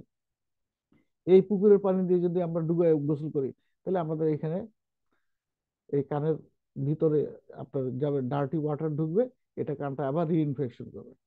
সুইমিং পুল, সুইমিং পুলে কি করে পানিটা ট্রিট করে ক্লোরিনেটেড, তাহলে এটা কি করে কান দিয়ে যদি ভিতরে যায় এই ফুটা দিয়ে, এটা কি কি করবে, মিউকাস মেমব্রেনকে ইরিটেট করবে, ওইটা ইনফ্লামেশন হবে, সেকেন্ডারি ইনফেকশন হবে। কথাগুলি বুঝতে পারছো? তাহলে রুগীকে উপদেশ দিতে হবে। আর নাকে যদি সর্দি লাগে, নাকে সর্দি লাগলে কি হবে, টার্মেট গুলি ফুলে যাবে, কমন কোল্ডের জন্য, অ্যালার্জিক রাইনাইটিসের জন্য, সেই কি করে ফুলে বড় হয়ে সুশন টিউবকে বন্ধ করে দেবে। তাহলে ওইখান থেকে আবার কি হবে, কানের যে মিউকাস মেমব্রেন থেকে গবলেট সেল থেকে সিক্রেশন হচ্ছে, এটা থ্রু দ্য ইউস্টেশন টিউব, এটা নেজোফেরিংসে চলে যায়, আমরা ঢোক গিলে খেয়ে ফেলি। এখন তার আপার রেসপিরেটরি ট্র্যাক্ট ইনফেকশন হলে তার কি হবে, বারবার এটা ইনফেকশন হতে থাকবে। তাহলে তাকে আমরা কি করব, যে এক নাম্বার হলো কান খোঁচাবেন না, কান পরিষ্কার করবেন না। দুই নাম্বার হলো কানে যেন পানি না যায়। তিন নাম্বার বলবো, কানে এয়ার প্লাগ লাগায় বা তুলা নারকেল তেল দিয়ে ভিজায় চিপে কানের ফুটাটা বন্ধ করে মাথায় পানি ঢেলে গোসল করবেন, মাথা ভালো করে মোছার পরে কানের পর্দা, কানের তুলা খুলবেন, কেমন? কানে যেন পানি না ঢোকে। তারপর হলো ঠান্ডা খাবেন না, ঠান্ডা লাগাবেন না, মানে ঠান্ডা লাগতে দিবেন না। আর ঠান্ডাটা যদি লাগে, সাথে সাথে চিকিৎসা করবেন। আরেকটা কি উপদেশ দিই, নাক চেপে ঢোক গিলবেন না, নাক চেপে কানে বাতাস দেওয়া রাখে, এবং তাহলে কি হবে, এই থ্রু দ্য ইউস্টেশন টিউব, এখানে ডার্টি ইনফেক্টেড ম্যাটেরিয়াল গুলি কানের মধ্যে চলে আসবে, এইখান থেকে আবার রিকারেন্ট ইনফেকশন। তাহলে আমরা এই কতগুলি উপদেশ দিব, কেমন উপদেশ দিব। আর রুগী যদি কানটা ড্রাই থাকে, এই যে ক্রনিক, আপনি বলছিলেন আনোয়ার সাহেব, যে ক্রনিক সাপোরেটিভ অর্থাইটিস মিডিয়া যদি থাকে, কেমন? Yes. তাহলে এখানে সাপোরেটিভ অর্থাইটিস মিডিয়া হলো এক জিনিস, যেখানে ক্রনিক্যালি এটা ডিসচার্জ মোর দেন 3 মান্থস, এটা কিছুদিন হয়, 10-12 দিন থাকে, আপনি চিকিৎসা দেন, এটা ভালো হয়ে যায়, 6 মাস পরে আবার আসে যে স্যার আবার তো হয়েছে। কারণ এটা কানের পর্দা যতদিন ছিদ্র থাকবে আপনার এটা হইতেই থাকবে। তাহলে প্রথম যদি ছোট পারফেশন থাকে, আপনি ওই অ্যাডভাইস গুলি দিবেন। অ্যাডভাইস আপনি, তার যদি অ্যালার্জি থাকে অ্যালার্জির জন্য ওষুধ দিবেন। তারপর লং টার্ম সিস্টেমিক স্টেরয়েড দিতে পারেন আপনি, কেমন? Nasal spray. আর ওই যে অ্যান্টাজল, জাইলোমেটাজলিন, এগুলি যদি আপনি দীর্ঘদিন দেন, এখানে কি করবে, এটা রাইনাইটিস মেডিকেমেন্টোসা বা rebound hypertrophy of the inferior turbinate করবে। তাহলে নাকটা বন্ধ হয়ে যাবে, সেই ইউসিএসিন টিউব বন্ধ করে দেবে, কানের মধ্যে প্রবলেম হবে, সাইনোসাইটিস হবে, ওগুলি করা যাবে না। তাহলে এই উপদেশগুলি আমাদের দিতে হবে, কোন জিনিসটা আমরা কতদিন ব্যবহার করব, কেন ব্যবহার করব, এই জাস্টিফিকেশনটা আমাদের থাকতে হবে। তাহলে chronic supportive media, chronic arthritis media যদি থাকে, আমরা রুগীকে ফলো আপ করবো, এই উপদেশগুলি যেন সে ঠিক মতো মানে, উপদেশগুলির গুরুত্ব তাকে বুঝাইতে হবে, কেমন? আর আমরা তাকে লং টার্ম অ্যান্টিহিস্টামিন দিতে পারি যদি অ্যালার্জিক রাইনাইটিস থাকে, আর long term systemic steroid containing decongestion দিতে পারি, এগুলি 6 মাস, 1 বছর এগুলি ব্যবহার করা যায়, কেমন? কিন্তু অ্যান্টাজল এগুলি আমরা বলি যে এটা লং টার্ম ব্যবহার করবেন না। ঠিক আছে, ক্লিয়ার? জি স্যার, থ্যাংক ইউ স্যার। এখন এখন স্যার ক্রনিক অর্টারিস, ক্রনিক হ্যাঁ অটাইটিস মিডিয়ায় অ্যান্টিবায়োটিকের কোনো রোল আছে স্যার, যদি পেইন হ্যাঁ, কোনটা থাকে বা কোনটা কোনটা ক্রনিক অটাইটিস মিডিয়ায় যদি পেইন থাকে তাহলে আমরা পেন? সেই কি অ্যান্টিবায়োটিক দিব স্যার, ওরাল অ্যান্টিবায়োটিক? আচ্ছা, এখন আসেন ক্রনিক অটাইটিস মিডিয়া। এইখানে একটা জিনিস হয় যে রিকারেন্ট অটাইটিস মিডিয়া হয়, অ্যাকিউট মানে ক্রনিক সাপোরেটিভ অটাইটিস মিডিয়া এটা রিকারেন্ট অ্যাটাক হতে পারে। কখন? যদি ওই উপদেশগুলি না মানে, হ্যাঁ, কান খোঁচাইলো, রিইনফেকশন হলো, ইউসিশিয়ান টিউব ব্লক হয়ে গেল, রিকারেন্ট ইনফেকশন হলো, তখন আদারওয়াইজ তো কানে পেন হওয়ার কোনো কারণ নাই, আনলেস দেয়ার ইজ রেফার্ড অটালজিয়া। আমি এই চান্সে আপনাদের একটু রেফার্ড অটালজিয়া নিয়ে একটু কথা বলি। এটা খুবই দরকারি একটা জিনিস। What is otalgia? Otalgia is pain in the ear. যেমন এটা এক্সটার্নাল অডিটরি ক্যানেল হোক, পিনাতে হোক, টিম্পানিক মেমব্রেন হোক, মিডল ইয়ার ক্যাভিটিতে হোক, এটা কানের নিজের কারণে যদি ব্যথা হয় এটাকে আমরা বলি অটালজিয়া, কানের নিজের রোগের কারণে। আর অন্য কোনো কারণে যদি কানে ব্যথা হয়, অন্য কোনো কারণে কানে ব্যথা হয়, তাহলে এটাকে বলি আমরা রেফার্ড অটালজিয়া। এই জিনিস মনে হয় প্রতিটা ডাক্তারের একটু জানা উচিত। এখন ব্যথা হইলে আমরা অ্যান্টিবায়োটিক, অ্যান্টিবায়োটিক কিন্তু ব্যথা সারায় না। অ্যান্টিবায়োটিক হলো জীবাণুগুলিকে মেরে ফেলে, নষ্ট করে ফেলে। কেমন? এখন আমার যদি এখানে জীবাণুর অ্যাটাকই না থাকে, কেন খামাকে আমরা অ্যান্টিবায়োটিক দিতে যাব? ঠিক আছে, তাহলে অ্যান্টিবায়োটিক আমরা কখন দিব? আমরা জাস্টিফাই করব যে তার আসলে অ্যান্টিবায়োটিক কানের ইনফেকশনের কারণে তার তার ব্যথা হচ্ছে কিনা। এখন মনে করেন অন্য কারণে কি কি কারণে ব্যথা হতে পারে কানে। একটা তো বললাম কানের নিজের কারণে, এটা বাদ। তাহলে রেফার্ড ওঠার যে কি, এখন মনে করেন কানের মধ্যে ট্রাইজেমিনাল নার্ভের সাপ্লাই আছে। ট্রাইজেমিনাল নার্ভ বেসিক্যালি আমাদের anterior two third of the tongue, mandible, teeth, কেমন, তারপরে জাইগোমেটিক বোন, এইখানে হলো ট্রাইজেমিনাল নার্ভের সাপ্লাই, কেমন, এইটার একটা ব্রাঞ্চ যায় কানের মধ্যে। তাহলে এই এই ব্যথার জন্য এটা ওই যে টুইগ ব্রাঞ্চ ট্রাইজেমিনাল নার্ভের মেডুলার ডিভিশনের জন্য কানে ব্যথা হইতে পারে। তখন ওইটা হলো, মনে করেন দাঁতে ব্যথা, ক্যারিস টুথ, কেমন, টাঙে লিশন আছে, কানে টাঙে ইনফেকশন আছে, এর জন্য কানে ব্যথা করতে পারে। এটা হলো রেফার্ড অটোলজিয়া। ঠিক আছে, বুঝতে পারছেন? আর 2 নম্বর হলো ধরেন ফেসিয়াল নার্ভের একটা ব্রাঞ্চ কানের মধ্যে, তো ফেসিয়াল নার্ভ ইনভলভমেন্টের জন্য কানে ব্যথা করে, সো এটা রেফার্ড অটোলজিয়া। 3 নম্বর হলো গ্লোসোফেরিঞ্জিয়াল নার্ভ, কেমন, 9 নম্বর নার্ভ। 9 নম্বর নার্ভ কোথায় সাপ্লাই দেয়? Base of the tongue, tonsil, oropharynx, epiglottis, এই সমস্ত জায়গায় 9 নম্বর নার্ভ, যেটা হলো গ্লোসোফেরিঞ্জিয়াল নার্ভ। এই গ্লোসোফেরিঞ্জিয়াল নার্ভ, এখন মনে করেন কারো টনসিলেক্টমি করা হলো, তাহলে তার গলায় ব্যথা করবে না? এই ব্যথা রেফার্ড অটোলজিয়া, যেহেতু 9 নম্বর নার্ভের ব্রাঞ্চ কানের মধ্যে আছে, তাহলে এটা রেফার্ড অটোলজিয়া হতে পারে। তারপরে আসেন বেজ অফ দ্য টাঙে, তারপর হলো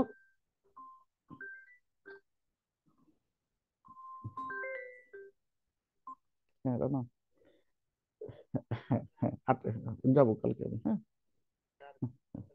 হ্যাঁ, ওয়ালাইকুম আসসালাম। হ্যাঁ হ্যাঁ হ্যাঁ, ঠিক আছে, আসেন, হ্যাঁ আমি যাবো। ওকে। তাইলে দেখেন 9 নম্বর নার্ভের কারণে কানে ব্যথা হতে পারে। এই 9 নম্বর নার্ভ এখানে যেহেতু এটা base of the tongue, tonsil, oropharynx, হ্যাঁ, ভেলিকুলা, এগুলিতে সাপ্লাই দেয়। তো ওইখানে কোনো লিশন যদি হয় তাহলে কানে ব্যথা করতে পারে। টনসিল লাইটিসের জন্য ব্যথা হতে পারে, পেরিটনসিলার অ্যাবসেসের জন্য হতে পারে। তারপর হলো আপনার এই যে টনসিলেক্টমি অপারেশন করলেন তার জন্য হতে পারে। তাই ওইটার জন্য ব্যথা হলে এটা কানেও ব্যথা যেতে পারে। তারপরে সার্ভাইকাল এক্সোস নার্ভ, ওইটা সার্ভাইকাল স্পন্ডলাইটিস, সার্ভাইকাল বোনে, ওইগুলিতে সাপ্লাই দেয়, ওইটার জন্য কানে ব্যথা হতে। তাহলে আমাদের যদি এই কারণগুলি আমরা জানি, কেমন, তাহলে আমরা কান দেখলেই তো আমরা বুঝবো যে এটা কানের জন্য। কানে কোনো প্রবলেম নাই, কানে কোনো টিম্পানিক মেমব্রেনের কোনো চেঞ্জ নাই, ফোড়া নাই, তারপরে হলো অটাইটিস এক্সটার্না নাই, অটাইটিস এক্সটার্নাল যে সমস্ত কারণগুলি নাই, আপনি যেহেতু কান চিনেন, তাহলে এইগুলি দেখে আপনি নর্মাল কান, অথচ কানে ব্যথা বলতেছে, তাহলে আপনার you must think of referred otalgia. আমি কি আপনাদের বুঝাইতে পারছি প্লিজ? জি স্যার, জি স্যার। হ্যাঁ, আচ্ছা। তাহলে এই রেফার্ড অটোলজির চিকিৎসাটা আমাদের জানতে হবে, তাহলে আমাদের সার্চ করতে হবে কোন জায়গায়। যেমন যেমন স্টাইলয়েড প্রসেস লম্বা হতে পারে, তারপরে টিএম জয়েন্ট, এইখানে আর্থ্রাইটিস হতে পারে, সার্ভাইকাল স্পন্ডিলাইটিস হতে পারে। কেমন? এই সমস্ত কারণগুলি আমাদের দেখতে হবে, দাঁত দেখতে হবে। কেমন? তাহলে আমরা ওগুলি চিকিৎসা করব। এখন কে প্রশ্ন করছিলেন যে কানের যদি ব্যথা হয় তাহলে কি করবো, অ্যান্টিবায়োটিক দিব কিনা? আপনি কি স্যার, উত্তর পাইছেন আপনার? জি স্যার, জি স্যার, হ্যাঁ, হ্যাঁ। জি স্যার। তাহলে অ্যান্টিবায়োটিক আমরা যখন তখন দিব না, অ্যান্টিবায়োটিক দিব স্পেসিফিক জায়গায়। ঠিক আছে? তাহলে এই পেরিটনসিলার অ্যাবসেস এটা হলো ইউজুয়ালি আপনার এই যে টনসিল আছে, টনসিলের বাইরের দিকে, মানে মিডিয়াল সারফেসে কোনো ক্যাপসুল নাই, ওপেন। কেমন?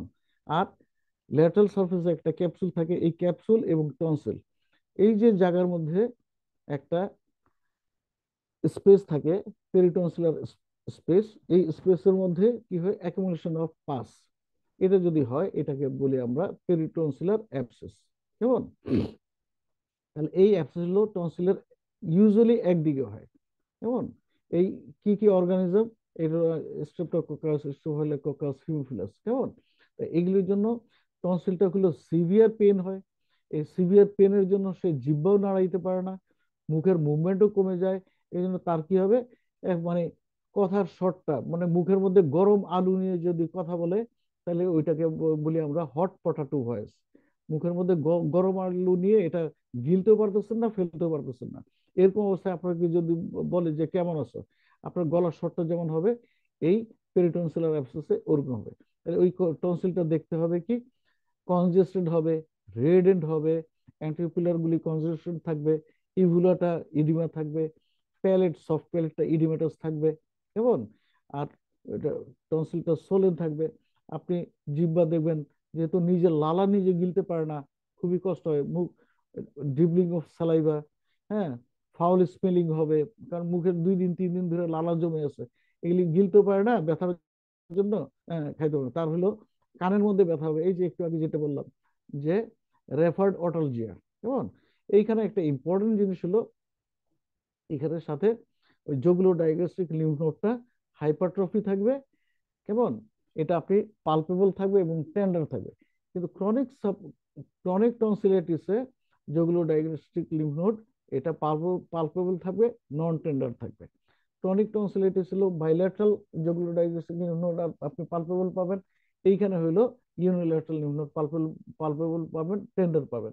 আর পেরিটনসিলার অ্যাবসেস হলো আপনি অ্যান্টিবায়োটিক দিবেন, যেহেতু সে গিলতে পারতেছে না, ব্যথা, প্যারেন্টাল অ্যান্টিবায়োটিক দিবেন, ব্রড স্পেকট্রাম অ্যান্টিবায়োটিক দিবেন। আর হলো মাউথ ওরাল হাইজিন মেনটেন করার জন্য দিবেন, মাউথ ওয়াশ দিবেন। কেমন? আর সবচেয়ে দরকারি যেটা এলো peritonsillar অ্যাবসেসটা, whenever there is any abscess, any collection of pus, you have to drain it out। কেমন? তাহলে এটা ড্রেন করে দিতে হবে। কেমন? আর যদি অনেক সময় আপনি ভালো অ্যান্টিবায়োটিক দিলে এটা ভালো হয়ে যায়। কেমন? তাহলে এটা হলো পেরিটনসিলার অ্যাবসেস। তাহলে severe unilateral pain in throat হইতে পারে। অর্ডাইনোফেজিয়া, অর্ডাইনোফেজিয়া কি, পেন, পেনফুল সোয়ালোইং, ঢোক গিলতে ব্যথা। তাহলে ডিসফেজিয়া আর অর্ডাইনোফেজিয়া, ডিসফেজিয়া হলো ডিফিকাল্টি ইন সোয়ালোইং, আর অর্ডাইনোফেজিয়া হলো পেইনফুল সোয়ালোইং। কেমন? তাহলে এই দুইটা জিনিস একটু ডিফারেন্স জানতে হবে, what is dysphagia and what is odynophagia. তাহলে এখানে ফিভার হবে, ড্রিবলিং অফ স্যালাইভা হবে, একটু আগে আমি বললাম ইউনিল্যাটারাল ইয়ারেক হতে পারে, এই যে যেটার নাম বললাম আমরা রেফার্ড অটলজিয়া, ট্রিজমাস, এই যে টেরিগয়েড মাসল দিয়ে আপনি হা করতে পারতেছেন না, কারণ ডিউ টু মাসল স্পাজম। এই কারণ পেরিটনসিলার অ্যাবসেসের জন্য টেরিগয়েড মাসলগুলি এই মাসল স্পাজম হবে। কেমন? এই যে হট পটাটো ভয়েস বললাম কেন হবে, তারপরে হেলিটোসিস, মুখে দুর্গন্ধ, আর নেক পেন হবে। তার টনসিলটা দেখতে কেমন, যে কনজেস্টেড হবে, রেডেন্ট হবে, ইডিমেটাস হবে, অ্যাট্রিকুলার কনজেস্টেড থাকবে, ইভুলা হলো যেই সাইডে টনসিল তার অপোজিট সাইডে মাথাটা ঘুরে ঘুরে যাবে। যেগুলো diagnosis lymph node palpable, tender. কেমন? ট্রিটমেন্ট কি, হসপিটালাইজেশন, আর্লি সেলুলাইটিস, মানে অ্যান্টিবায়োটিক দিবেন, অ্যানালজেসিক দিবেন, ওরাল হাইজিন মেনটেন করতে হবে। আর আন্ডার লোকাল অ্যানেস্থেসিয়া দিয়ে আপনি অ্যাবসেসটা ড্রেন করে দিতে হবে। কেমন? আর আমরা বলি after a second attack of tonsil Quincy, হ্যাঁ, মানে সেকেন্ড অ্যাটাকের পরে 6 সপ্তাহ পরে আমরা টনসিল ফেলে দিতে বলি। কেমন? ইনফ্লেমেশন অফ প্যারানাসাল সাইনাস, এটা আপনারা বোঝেন যে আমাদের সাইনাস কি কি থাকে, ফ্রন্টাল সাইনাস থাকে, ইথময়েডাল সাইনাস, মেক্সিলারি সাইনাস আর সাইনাস। এই সাইনাস গুলি কি হলো air filled cavity in the skull, air filled. আর সাইনাস কি ভেনাস সাইনাস, তাই না? ভেনাস সাইনাস গুলির নামও সাইনাস, এই এয়ার ফিল্ড সাইনাস নামও সাইনাস। কেমন? তাহলে ভেনাস সাইনাস গুলি কি, স্ট্রেট সাইনাস থাকে, সিজিটাল সাইনাস থাকে, ল্যাটারাল সাইনাস থাকে, সিগময়েড সাইনাস থাকে, তাই না? এগুলি আপনারা জানেন, ওইগুলো ভেনাস সাইনাস। আর এই যে স্কালের বোনের ভিতরে যে পকেট থাকে, এয়ারফিল্ড পকেট থাকে, এগুলি হলো প্যারানেজাল সাইনাসিস, নাকের চতুর্দিকে থাকে, এই জন্য প্যারানেজাল। আর অপথলমোলজির ডাক্তাররা কি বলে, সাইনাস, কারণ এটা চোখের চতুর্দিকে থাকে। তাহলে এই সাইনাসগুলি কি, চোখের উপরে থাকে ফ্রন্টাল সাইনাস, ফ্রন্টাল বোনে। মেক্সিলারি সাইনাস থাকে চোখের দুই পাশে থাকে, মিডিয়ালি থাকে ইথময়েড সাইনাস।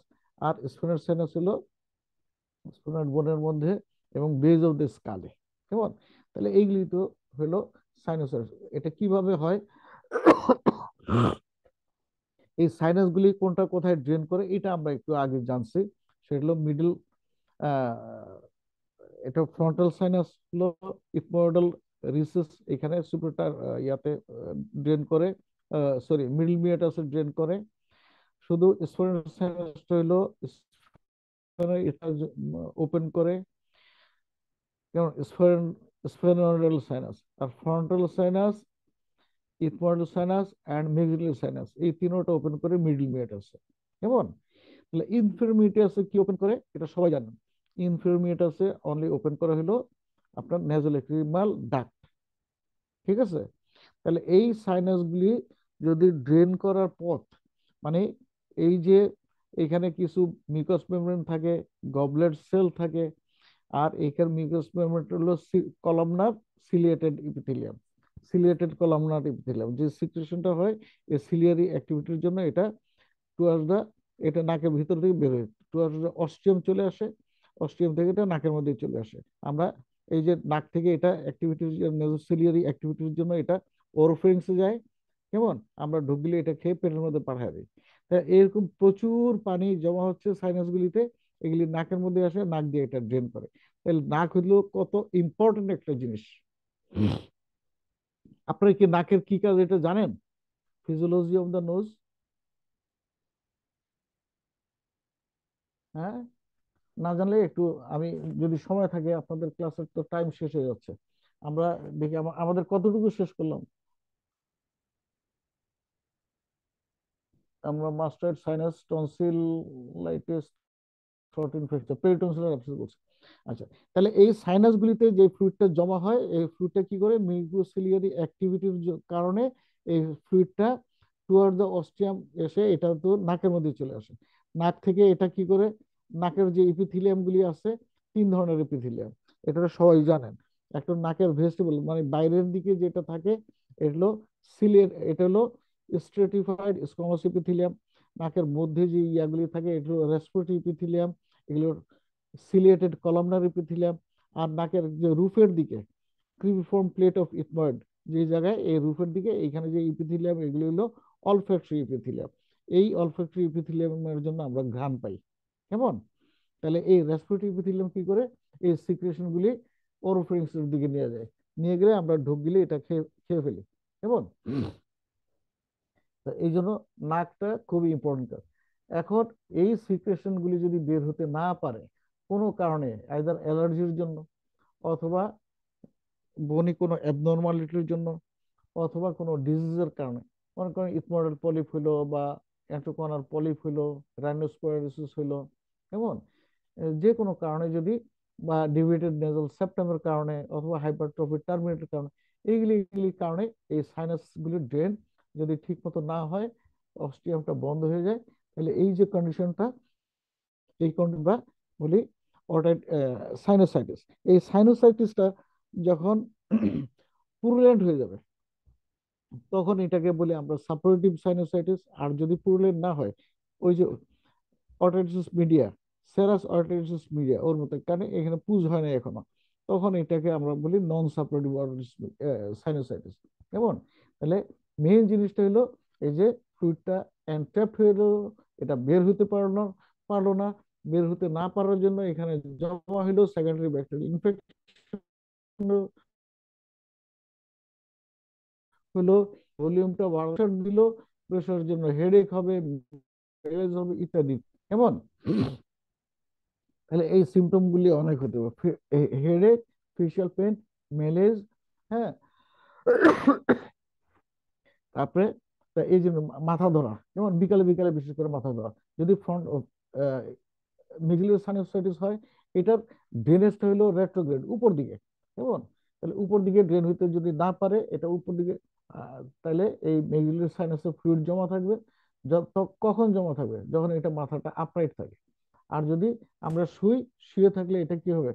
আপনি ওই যে টিপট থেকে আপনি চা ঢালতেছেন, তাহলে চা নিচে জমা হচ্ছে আর নলটা হলো উপরে। আপনি যদি এটা কাত করেন তাহলে চা বের, তাহলে আর আদারওয়াইজ কাত না করলে চাটা নিচেই থাকবে। আর ফ্রন্টাল সাইনোসাইটিস হলো, এটা ফ্রন্টাল সাইনাস হলো পানির ট্যাঙ্কির মতো। পানির ট্যাঙ্কি ছাদের উপর থাকে, নলটা ছেড়ে দিলে এটা পানিটা অটোমেটিক্যালি পড়তে থাকবে, এটা কোনো শক্তি প্রয়োজন দরকার নেই। আর মেক্সিলারি সাইনাসটা হলো, মনে করেন আন্ডারগ্রাউন্ডে, বেসমেন্টে আন্ডারগ্রাউন্ডে পানির ট্যাঙ্কি, এই পানিটা ছাদে উঠাবেন, ছাদে উঠাইতে গেলে আপনার মোটর লাগবে। কেমন? তাহলে মেক্সিলারি সাইনাসের এটা মাথাটা যতক্ষণ আপরাইট থাকবে, ততক্ষণ এটা মেক্সিলারি সাইনাসের ফ্লুইডটা নিচের দিকে জমতে থাকবে।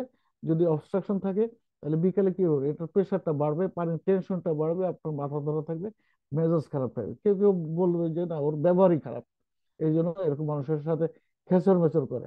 অ্যাকচুয়ালি তার এই ফ্লুইডটা অ্যাকুমুলেশন হওয়ার কারণে এটা কি কি হইতে পারে, ড্রেন হইতে পারে। যত বেলা হবে, মাথা যত আপরাইট থাকবে, আমরা তো দিনের বেলা কাজ করি, মাথা সোজা থাকে, এই জন্য মেক্সিলারি সাইনোসাইটিস যদি হয়, এটা দিনের বেলা এসে জমা হবে, বিকালে গিয়ে মাথা ধরা থাকবে, মেজাজ খারাপ থাকবে, বউর সাথে ঝগড়াঝাটি করবেন, ইত্যাদি ইত্যাদি। কেমন? আর আর আর ফ্রন্টাল সাইনোসাইটিসে কি হবে? এটা ওইটা হলো এমনি অটোমেটিক্যালি পড়তে থাকবে। এখন আপনি যদি শুয়ে থাকেন, শুয়ে এটা অ্যাকুমুলেশন হতে থাকবে, কারণ সকালে উঠে এতগুলি পানি একসাথে বের হইতে পারবো না, মর্নিং হেডেক। কেমন? এখন খুব চমৎকার একটা তথ্য আপনাদের জন্য। ফ্রন্টাল সাইনোসাইটিসে কি হয়? ইউজুয়ালি সকালবেলা হেডেক থাকে, আর মেক্সিলারি সাইনোসাইটিসে ইউজুয়ালি সন্ধ্যার দিকে, বিকাল বেলা, হ্যাঁ, হেডেক থাকে। তো এই যে ফ্লুইড গুলি জমা হয়, তাহলে জমা হলে আমরা এই সাইনোসাইটিস বলি। এটা আমাদের দেখার কতগুলি পথ আছে। যেমন এটা আপনারা দেখেন কি কি কারণে হতে পারে। যেমন ইনফেক্টিভ রাইনাইটিস, সাবমিউকাস লিম্ফেটিক, এইগুলি আগেই শুনছেন। সুইমিং অ্যান্ড ডাইভিং, সুইমিং সহ কি হয়, আমরা যদি লাফ দিয়ে পড়ি আর কি পানিতে, তাহলে থ্রু দ্য নোজ এই পানিটা ঢুকে, এটা ইউস্টেশন টিউব দিয়ে, সরি, মিউটাস দিয়ে এটা ইয়াতে মেক্সিলারি সাইনাসে এই ডার্টি পানিটা ঢুকতে পারে, তারপরে ফ্রন্টাল সাইনাসে ঢুকতে পারে। যেমন নেজাল অ্যালার্জি হয়, এইগুলির কারণে আপনার এই সাইনোসাইটিস হতে পারে। দাঁত, অনেকগুলি দাঁত হচ্ছে সরাসরি মেক্সিলারি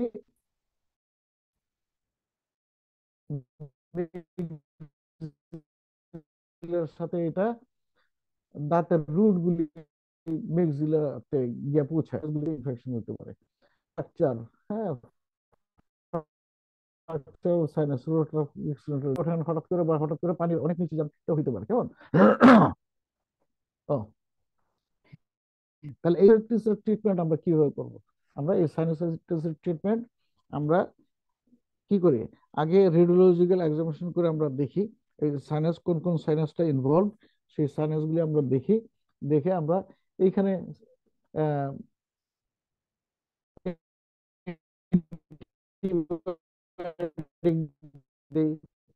তারপর হলো ব্যথার ওষুধ। আবার এখন এই কনজারভেটিভ ট্রিটমেন্ট আপনার ভালো হচ্ছে না, তখন যদি আমরা অন্য কারণগুলি দেখবো। যে যে কারণে, মনে করেন নেজাল বোন, ডেভিয়েটেড নেজাল বোন আছে, এটা আপনার কারেকশন করে দিতে হবে। হাইপারট্রফিক টার্মিনাল আছে, এটা কারেকশন করতে হবে। ইথমোডাল পলিপ করে দিতে হবে। হ্যাঁ, অ্যান্টোকোনাল পলিপ আছে, এটা আপনার কারেকশন করে দিয়ে আসতে হবে। কেমন? মানে ডিজিজের ফোকাস যেন না থাকে। কেমন? এটা আমরা করতে পারি। যদি ক্রনিক মেডিকেল সাইনোসাইটিস থাকে, ওইখানে পাস থাকে, আমরা এন্ট্রাল ওয়াশ আউট করে দিতে পারি। এখন আমরা কি করি? এখন আমরা সরাসরি যেখানে অ্যাভেলেবিলিটি আছে, যেখানে সুযোগ সুবিধা আছে, আমরা ফেস করে দিতে পারি ফাংশনাল এন্ডোস্কোপিক সাইনাস সার্জারি। কেমন? এটা আমরা ওই মনিটর দেখে টেলিস্কোপ দিয়ে এই মিক্সিলার মিডিয়াল ওয়ালটা আমরা এটা ওই অস্টিওমিয়েটাল কমপ্লেক্স দিয়ে এখানে ওয়াইড করে দিয়ে মিডল ওয়ালটা আমরা ভেঙে নিয়ে আসলাম। মিডল ওয়ালটা একেবারে সরাসরি নাকের সাথে একটা ক্যাভিটি করে দিলাম। তাহলে মিডলিয়া মিডলিয়ার সাইনাসে কোনো কিছু জমতে পারবে না, থ্রো এন্ড থ্রো বের হয়ে যাবে। ওইখানে যে ডিভাইটালাইজ টিস্যুগুলি আছে, ওগুলি আমরা বের করে নিয়ে আসতে পারি। আমরা ফ্রন্টাল সাইনাস ওপেন করতে পারি, ইথমোডাল সাইনাস ওপেন করতে পারি, এবং স্পাইনাল সাইনাস। এগুলি দেখে দেখে টেলিস্কোপ দিয়ে দেখে দেখে ম্যাগনিফিকেশন করে দেখে দেখে আমরা প্রতিটা সাইনাসে ওপেন করে আমরা ওগুলি ড্রেন করে নিয়ে আসলাম, পুসগুলি ড্রেন করে নিয়ে আসলাম, এবং সাইনাসগুলি যেন ইজিলি নাকের মধ্যে ড্রেন করতে পারে, সাইনাস অস্টিয়ামগুলি আমরা ওয়াইড করে দিয়ে আসি, বড় করে দিয়ে আসি। কেমন? এখন সবাই আনমিউট হন প্লিজ। আমাদের মোটামুটি ক্লাস আজকের মতো শেষ। আনমিউট হন। কারো কোনো কোশ্চেন থাকলে আমাকে বলেন। হ্যালো, কথা শুনতে পাচ্ছেন? Hello, hello. জি স্যার, শোনা যাচ্ছে স্যার। শোনা যাচ্ছে স্যার। আপনারা কয়জন জয়েন করছেন আমাকে একটু একটু বলেন তো, আমি একটু শুনতে চাই কয়জন ক্লাসে জয়েন করছেন। একজন, দুইজন, তিনজন, চারজন দেখি। না, একজন, দুইজন, তিনজন, তিনজন। হ্যাঁ, এক- 6 জন আছে স্যার। তাহলে খুবই কম।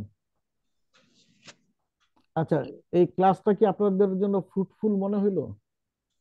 জি স্যার, জি স্যার। হুম? জি স্যার, জি স্যার, আপনারা কি অবশ্যই। আজকে কিছুটা রিক্যাপিটেশন, এই নলেজ আপনাদের আগে থেকে আছে, আপনারা অনেক ভালো জানেন, অনেক ভালো করে বুঝাই বলতে পারবেন, কিন্তু এটা আপনাদের জন্য ফ্রুটফুল হলো কিনা এটা আমার একটু জানার দরকার। এবং স্যার, আপনাদের যদি কোনো কোশ্চেন থাকে একটু স্যার বলুন। ওই যে oral oral hygiene maintain sir, এটা হচ্ছে নর্মাল, মানে মাউথ ওয়াশ যেগুলি ব্যবহার করি, হায়োডিন মাউথ ওয়াশ, এগুলি কি বেশি দিন ব্যবহার করা যায় স্যার? ওরাল হাইজিন মেইন পেরিটনসিলের অ্যাবসেসের জন্য। হ্যাঁ, হ্যাঁ, হ্যাঁ, এটা একটা এই অ্যান্টিসেপটিক মাউথ ওয়াশ। হ্যাঁ, এটা আমরা এটা আমরা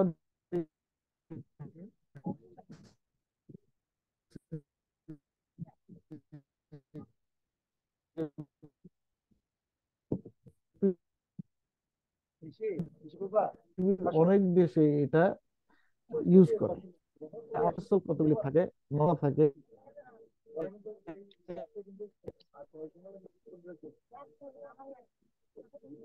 এই ফ্লোরা গুলিকে এটা ওয়াশাই দিয়েও যদি ফেলে দেন বা ই করেন, তাহলে এটাও আপনার সাফিসিয়েন্ট। বাট আমাদের দাঁতের কোনায় কোনায় এইখানে সেইখানে ফুড পার্টিকেল থেকে যায়, ওগুলি আপনি ব্রাশ যদি না করেন, ডেন্টাল ফ্লস যদি না করেন, ওগুলি বের করে দিন। কেমন? অধিকাংশ এই মাউথ ওয়াশ গুলি হলো ব্যাকটেরিয়াস্টেটিক, এটাও ব্যাকটেরিয়াসাইড। আর ব্যাকটেরিয়াসাইডটা আমরা দীর্ঘদিন ব্যবহার করতে চাই না কেন? কারণ ব্যাকটেরিয়াসাইড এইখানে কতগুলি আমাদের ইয়ে থাকে, ব্যাকটেরিয়া থাকে যেগুলি আমাদের বডির জন্য হেল্পফুল। আমরা ওই ব্যাকটেরিয়াগুলি মরে যাকে এটা চাই না। ঠিক আছে? তাহলে আমরা ব্যাকটেরিয়াসাইড, আপনি এটা দীর্ঘদিন, অনেকে বলে দীর্ঘদিন ব্যবহার করলে এখানে ফাঙ্গাল ইনফেকশন হয় মুখে। কেমন? আরেকটা জিনিস স্যার, অনেক ইএনটি স্পেশালিস্ট দেখছে স্যার, ক্রনিক ওটাইটিস মিডিয়ায় কিছু অ্যান্টিবায়োটিক জেন্টামাইসিন উইথ স্টেরয়েড এগুলি ব্যবহার করে, এর কোনো রোল আছে হ্যাঁ, স্যার? আমি পাইছি স্যার এরকম কিছু প্রেসক্রিপশন। না না, এখন হ্যাঁ, জেন্টামাইসিন খুবই ভালো একটা ওষুধ। আর তার সাথে স্টেরয়েড দেওয়া হয় এই কারণে যে এই যে কোনো ড্রপ আপনি ইউজ করেন, এটা হলো আপনার একটু ইরিটেশন করতে পারে। কেমন? এই ইরিটেশনটা প্রিভেন্ট করার জন্য এখানে স্টেরয়েড দেওয়া হয়। Steroid itself is anti inflammatory and এটা আপনার কি করবে, ইডিমাটা কমায় দিবে। কেমন? এই দুইটা কাজের জন্য এটা ইউজ করা হয়। তাহলে এটা এই স্টেরয়েডটা দেওয়া হয় এই জন্য ইডিমাটা কমাবে আর এই ইরিটেশনটাও কমাবে। কেমন? আর জেন্টামাইসিন হলো এইখানে তো মিক্সড ফ্লোরা থাকে, মিক্সড অর্গানিজম থাকে। তো জেন্টামাইসিন লোকালি একটা ভালো কাজ করে এটা, বাট সিস্টেমেটিক্যালি এটা হলো নেফ্রোটক্সিন ড্রাগ। কেমন? এই জন্য আগে খুব জেন্টামাইসিন ইউজ হইতো ইনজেক্টেবল ফর্মে, আজকাল এটা ইউজ হয় না। কেমন? এখন আমি একটু আগে বললাম যে কানের ড্রপটা আপনার, এটা আপনার জাস্টিফিকেশন থাক, আপনি ড্রপটা কেন ইউজ করতেছেন, কখন ইউজ করতেছেন। আপনার কানে কোনো ডিসচার্জ নাই, কানে কোনো পুজ নাই, কানের পর্দা ফুটা পাইছেন আর কানের ড্রপ দিয়ে দিলেন, কেন দিবেন আপনি? তাই আমরা তো বলে দিলাম ক্রনিক সাপোরেটিভ অটাইটিস মিডিয়া আর ক্রনিক অটাইটিস মিডিয়া। যেখানে সাপোরেশন নাই, পুজ নাই, এটাকে পুরুলেন কেন বলবেন, সাপোরেটিভ কেন বলবেন? তাহলে সাপোরেটিভের জন্য আপনার দুইটা অপশন। একটা হলো যদি ক্রনিক অটাইটিস মিডিয়ার জন্য আপনার দুইটা অপশন, যেখানে পুজ নাই। কেমন? যদি স্মল পারফোরেশন হয়, ওয়াচ অ্যান্ড ফলো আপ, যে so that it hills spontaneously. কেমন? আর যদি লার্জ পারফোরেশন থাকে, আপনার নিজে যাচাই করতে হবে যে এই লার্জ পারফোরেশন এটা কি অটোমেটিক্যালি এটা ফিল আপ হয়ে যাবে, অটোমেটিক্যালি হিল হয়ে যাবে নাকি হবে না।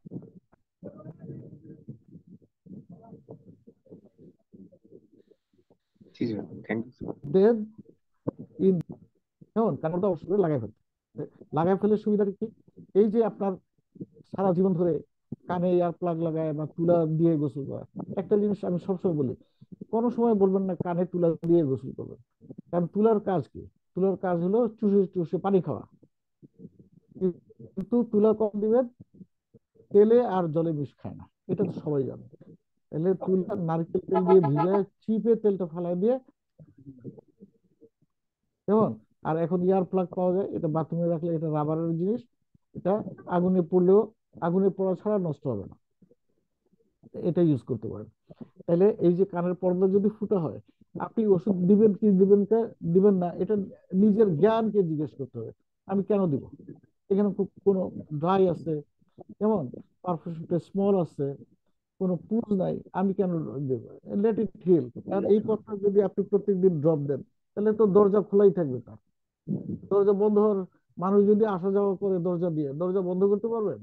করুন। মানুষ যদি আসা যাওয়া না করে, দরজাটা স্পন্টেনিয়াসলি বন্ধ হয়ে যেতে পারে। কেমন? তাহলে এই হলো এক। তো যদি ছোট পারফেকশন হয়, you can wait, but large perforation, medium size perforation, এটা আপনার বুঝতে হবে যে আসলে তো এটা হিল হবে না, যদিও কানটা শুকনা। সেই ক্ষেত্রে এই কানে যেন রি-ইনফেকশন না হয়, কান, কেমন, কানে যেন পানি না ঢুকে, আপনি যদি পর্দাটা বন্ধ করে দেন, পর্দাটা অপারেশন করে টিম্পনোপ্লাস্টি করে বন্ধ করে দেন, তাইলে এই কানে ঢোকার চান্স নাই, আর ইনফেকশন হওয়ার সম্ভাবনা নাই। ঠিক আছে? Sir, any other question? সাইনোসাইটিসে সবচেয়ে ভালো অ্যান্টিবায়োটিক কি হ্যাঁ। স্যার? সাইনোসাইটিসে কোন অ্যান্টিবায়োটিক? এখন হ্যাঁ, এখন এটা ডিপেন্ড করতেছে, আমাদের দেশে মানুষ, মনে করেন একটা বাচ্চাকে আপনি ট্রিটমেন্ট করতেছেন, যে বাচ্চার মা খুব সচেতন বা বাচ্চার প্যারেন্টস খুবই কেয়ারফুল, যে আমার বাচ্চা আমার বাচ্চা অসুস্থ হয়েছে, তাকে আমি ভালো ডাক্তার দেখাবো। কারণ অনেকে কি করে, কোয়াক ডাক্তারকে দিয়ে দেখায় দেখায়, ওষুধ টষুধ খায় টায়, তারপর আপনার কাছে আসলো। কোয়াক ডাক্তার বড় ধরনের অ্যান্টিবায়োটিক দিয়ে দেয় প্রথমে। কারণ আমরা আমরা কি করি, প্রথম ফার্স্ট লাইন ওষুধের কথা চিন্তা করি। যদি একটা বাচ্চাকে নিয়ে আসে, প্রথম ইনফেকশন হয়েছে এরকম, তখন আমরা কি করি, ফার্স্ট লাইন ড্রাগ দিই, যেমন অ্যামোক্সিসিলিন, এমপিসিলিন, এগুলি হলো ফার্স্ট লাইনের ড্রাগ। কেমন? আমরা এটা দিয়ে শুরু করবো, বড়গুলি বিপদের জন্য রেখে দিব। কেমন? তাহলে আপনি প্রথম দেখবেন যে এটা আপনার কাছে রুগী আসছে, এটা প্রথম নাকি অন্য ডাক্তারের কাছে গেছে, নাকি বন্ধা বন্ধা ওষুধ খায় আসছে, তখন আপনি জাজ করতে পারেন, না রে এ তো আমার কাছে আসছে অনেক জায়গা ঘুরে, অনেক জায়গায় ওষুধ খেয়ে, তখন আপনি চিন্তা করবেন না। তবে বেস্ট হলো যে আপনি যদি কোনো ডিসচার্জ হয় কানের, বা সাইনাসিস যদি পুরো, এটা নিয়ে আপনার কালচার করা, অ্যাকর্ডিং টু কালচার আপনি ওষুধটা দিবেন। আমি কি বুঝাইতে পারছি? জি স্যার। হুম। আরেকটা স্যার, এই পেরিটনসিলের অ্যাবসেস, হ্যাঁ, এখানে ড্রেন না করে যদি অ্যান্টিবায়োটিক দেই স্যার, অ্যান্টিবায়োমা হওয়ার চান্স আছে কি স্যার? অন্যান্য ক্ষেত্রে অ্যাবসেস ড্রেনেজ না করলে অ্যান্টিবায়োমা হয় স্যার এটা। হ্যাঁ, এখানেও এখানেও এটা হতে পারে। তবে এখানে এই অ্যান্টিবায়োমার চেয়ে আমরা যেটা গুরুত্ব দিই, মানে আমি পার্সোনালি যে গুরুত্ব দিই, আপনি দেখেন টনসিলের নিচে হলো ইপিগ্লটিস, তারপরে হলো আপনার, মানে টনসিল তো ফেরিংস এর মধ্যে, তার নিচে হলো আপনার গ্লটিস, কেমন, লেরিংস। এখন পেরিটোনসিলার অ্যাবসেস মানে একটা ফুলে দেখেন এত বিরাট হয়ে গেছে। এই মিউকাস মেমব্রেন গুলি খুবই লুজ। এই মিউকাস মেমব্রেন গুলি থেকে কি করতে হবে, একটু নিচের দিকে নামলেই তো ইনফেকশনটা লেরিংস।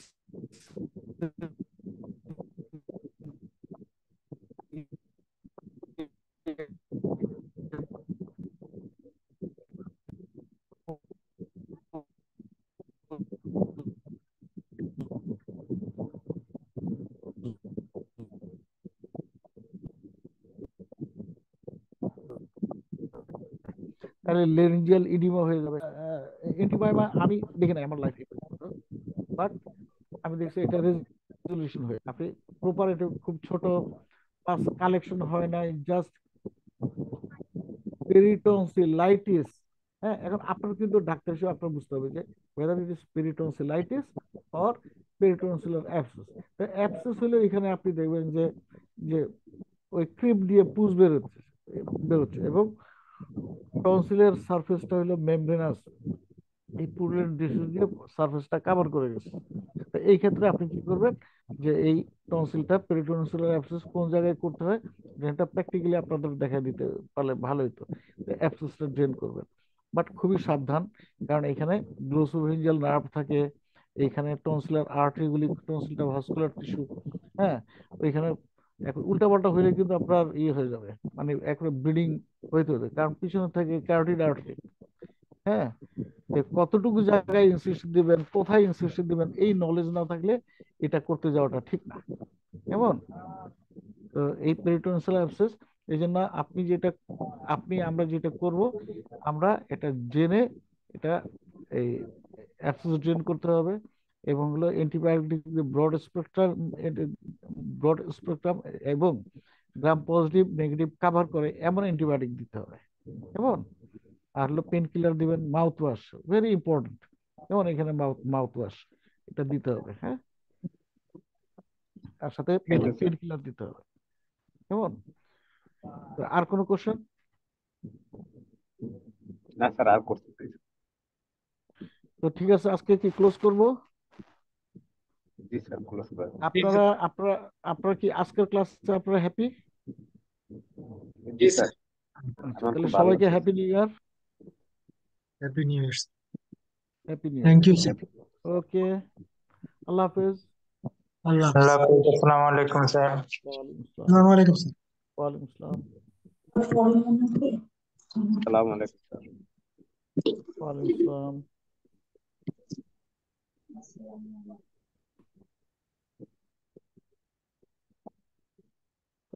ঠিক আছে, হ্যাঁ, ওকে, আল্লাহ হাফেজ।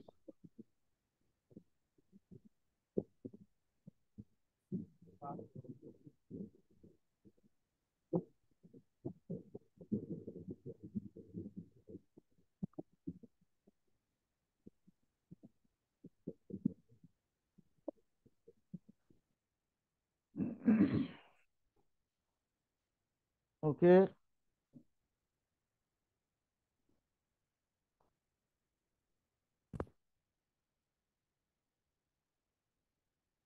জামিল সাহেব, জামিল সাহেব কি আছেন? হ্যালো।